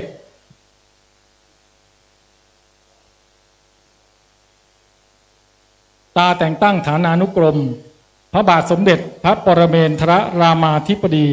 ศรีสินธรมหาวชิราลงกรณ์มหิศรภูมิพลราชรางกูลกิติสิริสมบูรณ์อดุลยเดชสยามมินทราธิเบศราชวโรดมบรมนาถบพิตรผู้ทรงคุณอันประเสริฐพระราชองค์การณวันที่ 28 มีนาคม พุทธศักราช 2564 โปรดพระราชทานเลื่อนสมณศักดิ์พระราชธรรมสุนทรเป็นพระราชาคณะชั้นเทพที่พระเทพวชิระโมลีปูชนียสถานธุราธรคุณากรธรรมภาสิทธิ์มหาคณิสรบวรสังฆารามธรรมวาสีพระราชาคณะชั้นเทพสถิตณวัดพระเชตุพนวิมังคลารามราชวรมหาวิหารพระอารามหลวงกรุงเทพมหานครมีฐานานุศักดิ์ตั้งฐานานุกรมได้5 รูปนั้นจึงแต่งตั้งให้พระอาธิราชฉายาขันติพโลวัดสันขยอมตำบลสันทรายน้อยอำเภอสันทรายจังหวัดเชียงใหม่อายุ 27 พรรษา6 วุฒิการศึกษาม.6 นักธรรมเอกดำรงตำแหน่งฐานานุกรมที่พระครูวินัยธรขอให้พระครูวินัยธรอธิราชขันติพโรจงเว้นการอันควรเว้นประพฤติการอันควรประพฤติปฏิบัติตนให้สมกับฐานานุศักดิ์ที่ได้รับการแต่งตั้ง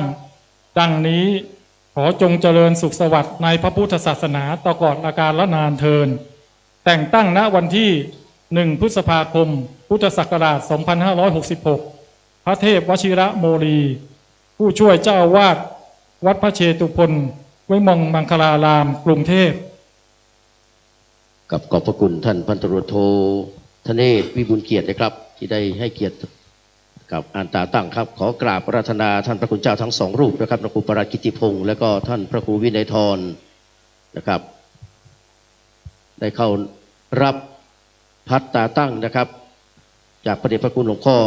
ยันโตโพ ท่าน ธิ เทพปริยั ยา ตินะครับ โมเลสักยานังนันทิวาทันโนเอตวังเวชัยโยโหหิชัยยันสิชัยยมังกะเลอปาลาปานลังเยสิเสปัทวิโภคะเลอภิเสเกสาปะพุทธานังอังคามปานโตอัปปโมอันตติสุนาตังสุมังคลังสุปภาตังสุโหติตังสุขันโนสุโมโตสุเย็นทางพรหมจาริสุปันทากินังกายกรรมปาจากกรรมังปันทากินังปันทากินังมโนกรรมังปะเทเตมปันทางขินาปันทางขินานิกาตวะนาลพันตาเทปันทางขินเนสัพเพปุตตาลาปันตาปันเจกานันจะยังภาละอรันตานันจะเตเชนราคังพันธามิสัพพาโสสาธุสาธุสาธุครับจากนี้ไปกราบพระธนาท่านพระครูปราชกิติพงศ์กิติโสพโนกับด็อกเตอร์และท่านพระครูวินัยธรนะครับอธิราชคันติพโรได้เข้าน้อมถวายจตุปัจจัยทายธรรมแด่พระเดชพระคุณหลวงพ่อพระเทพปริยัตินะครับประธานสงฆ์นะครับ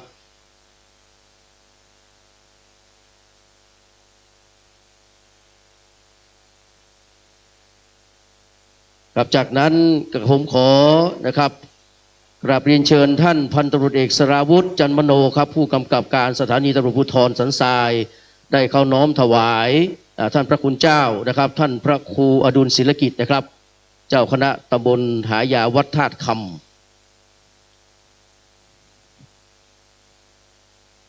กับขอ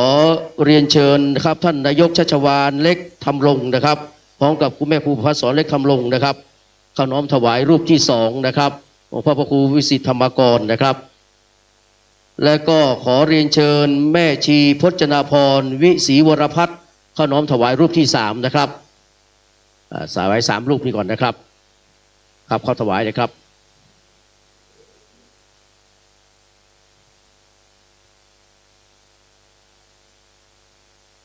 กลับแล้วเรียนเชิญกลับมาที่รับรองเดิมนะครับ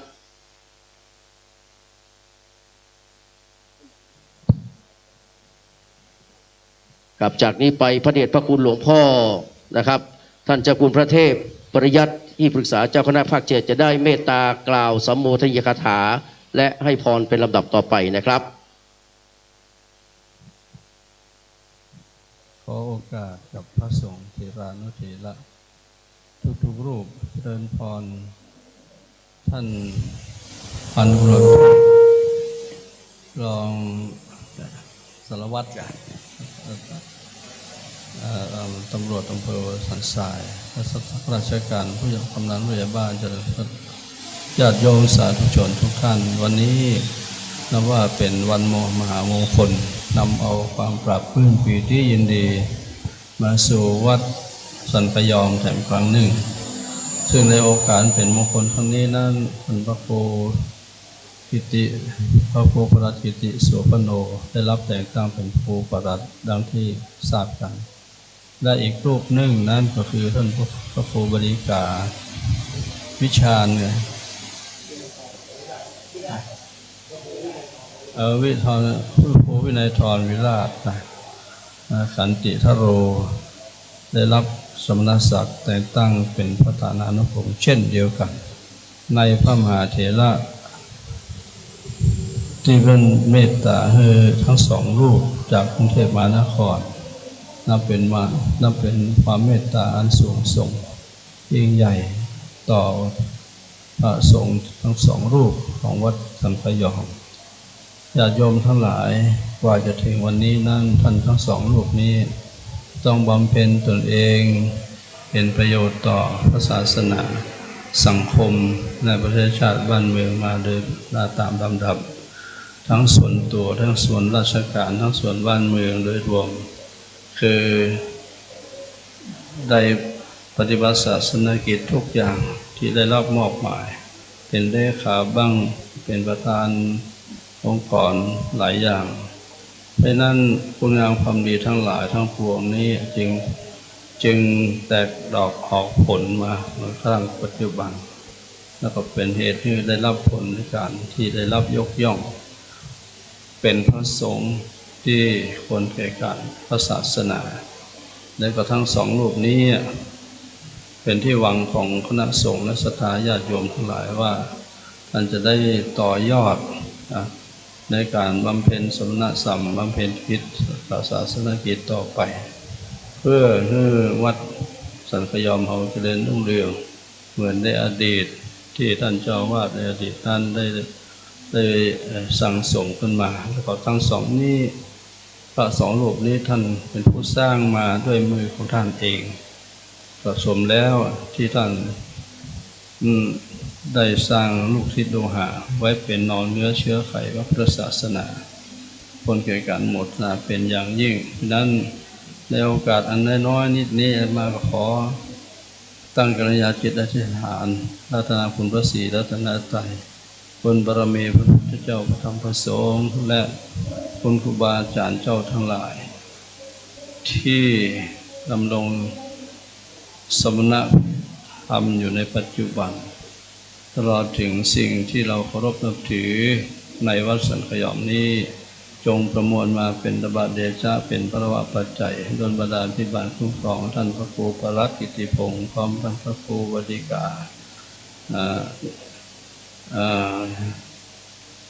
ฉันยุทธกันขอให้ได้เจริญรุ่งเรืองในพระวันวัฏฏศาสนาดำรงตนอยู่ในสมณเพศสมณธรรม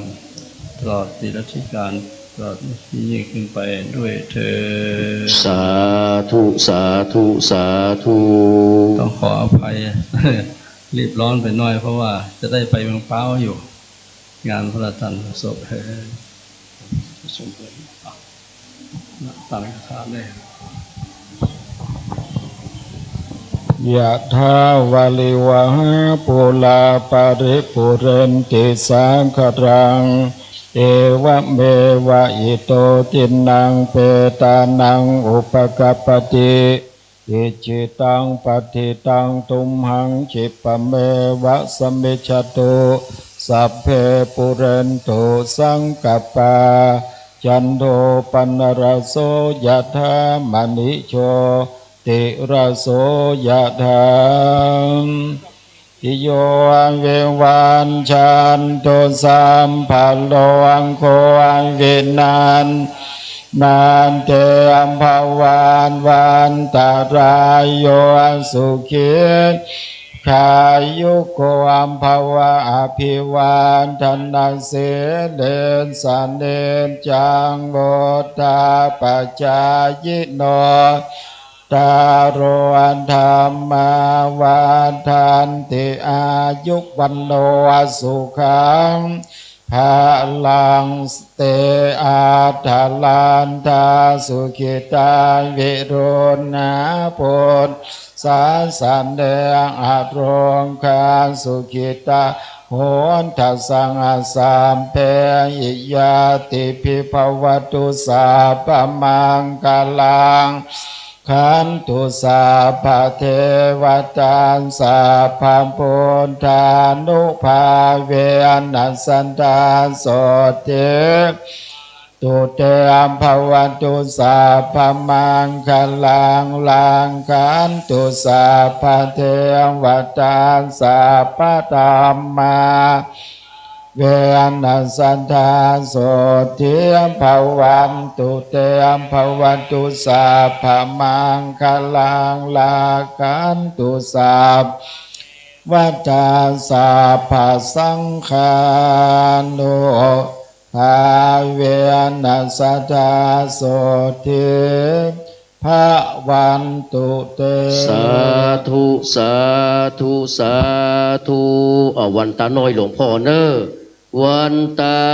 มิพันเตสัพพังอาปาราทังกามาทะเมพันเตกตังปุญญังสามินาอนุโมติทัพพังสามินากตังไมหังทาทะพังสาธุสาธุอนุโมทามิจัตตารโอธรรมาวัฏันติอายุวันโนสุขังภะลัง สาธุสาธุสาธุขับเกล่ากระผมในนามของท่านพระครูสถิตธุราธรท่านพระครูปรัตน์กิติพงศ์กิติโสพโนด็อกเตอร์และท่านพระครูวินัยธรอธิราชขันติฟโรและศรัทธาวัดสันขยองกราบนมัสการขอบพระคุณในเมตตาปรมีธรรมพระเดชพระคุณหลวงพ่อท่านเจ้าคุณพระเทพปริยัติกับที่ปรึกษาเจ้าคณะภาค7วัด7ยอดพระอารามหลวงพร้อมโดยท่านพระครูอดุลศิลกิจนะครับหลวงพ่อพระครูวิสิทธิธรรมกรและพระมหาเถรานุเถระที่ได้เมตตามาเจริญชยมงคลคาถาในช่วงเจ้านี้นะครับกราบนมัสการขอบพระคุณเป็นอย่างยิ่งครับขอบพระคุณท่านพันตำรวจเอกสราวุฒินะครับจันมโนผู้กำกับการนะครับสถานีตำรวจภูธรสันทรายนะครับและก็ท่านรองธเนศตัวนะครับที่ได้ให้เกียรติอ่านนะครับตาตั้งแล้วก็แม่ชีพจนาพรวิศีวรพัฒน์และตลอดถึงท่านนายกนะครับจากหนองจอมนะครับท่านท่านนายกเนาะครับกับแม่ครูตัวนะครับที่ได้ให้เกียรติมานะครับท่านนายกชัชวาลเล็กคำลงทายกเทศมนตรีตำบลหนองจอมและท่านผู้มีเกียรติที่เคารพรักทุกท่านนะครับกับนิมนต์ท่านพระคุณเจ้าได้ฉันพระทหารเพลที่กุฏิเจ้าอาวาสนะครับครับและก็เชิญพี่น้องศรัทธาญาติโยมนะครับในช่วงเช้านี้นะครับได้ร่วมรับประทานอาหารกลางวันหลังจากที่พระคุณเจ้าได้ฉันแล้วนะครับคือจะเป็นแบบโฮงทานเนอะพี่น้องเนอะนะครับแบบโฮงทานนะครับขอบคุณอนุโมทนาเดียวปะกันในช่วงบ่ายนะครับขอบพระคุณครับ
512นะครับรถ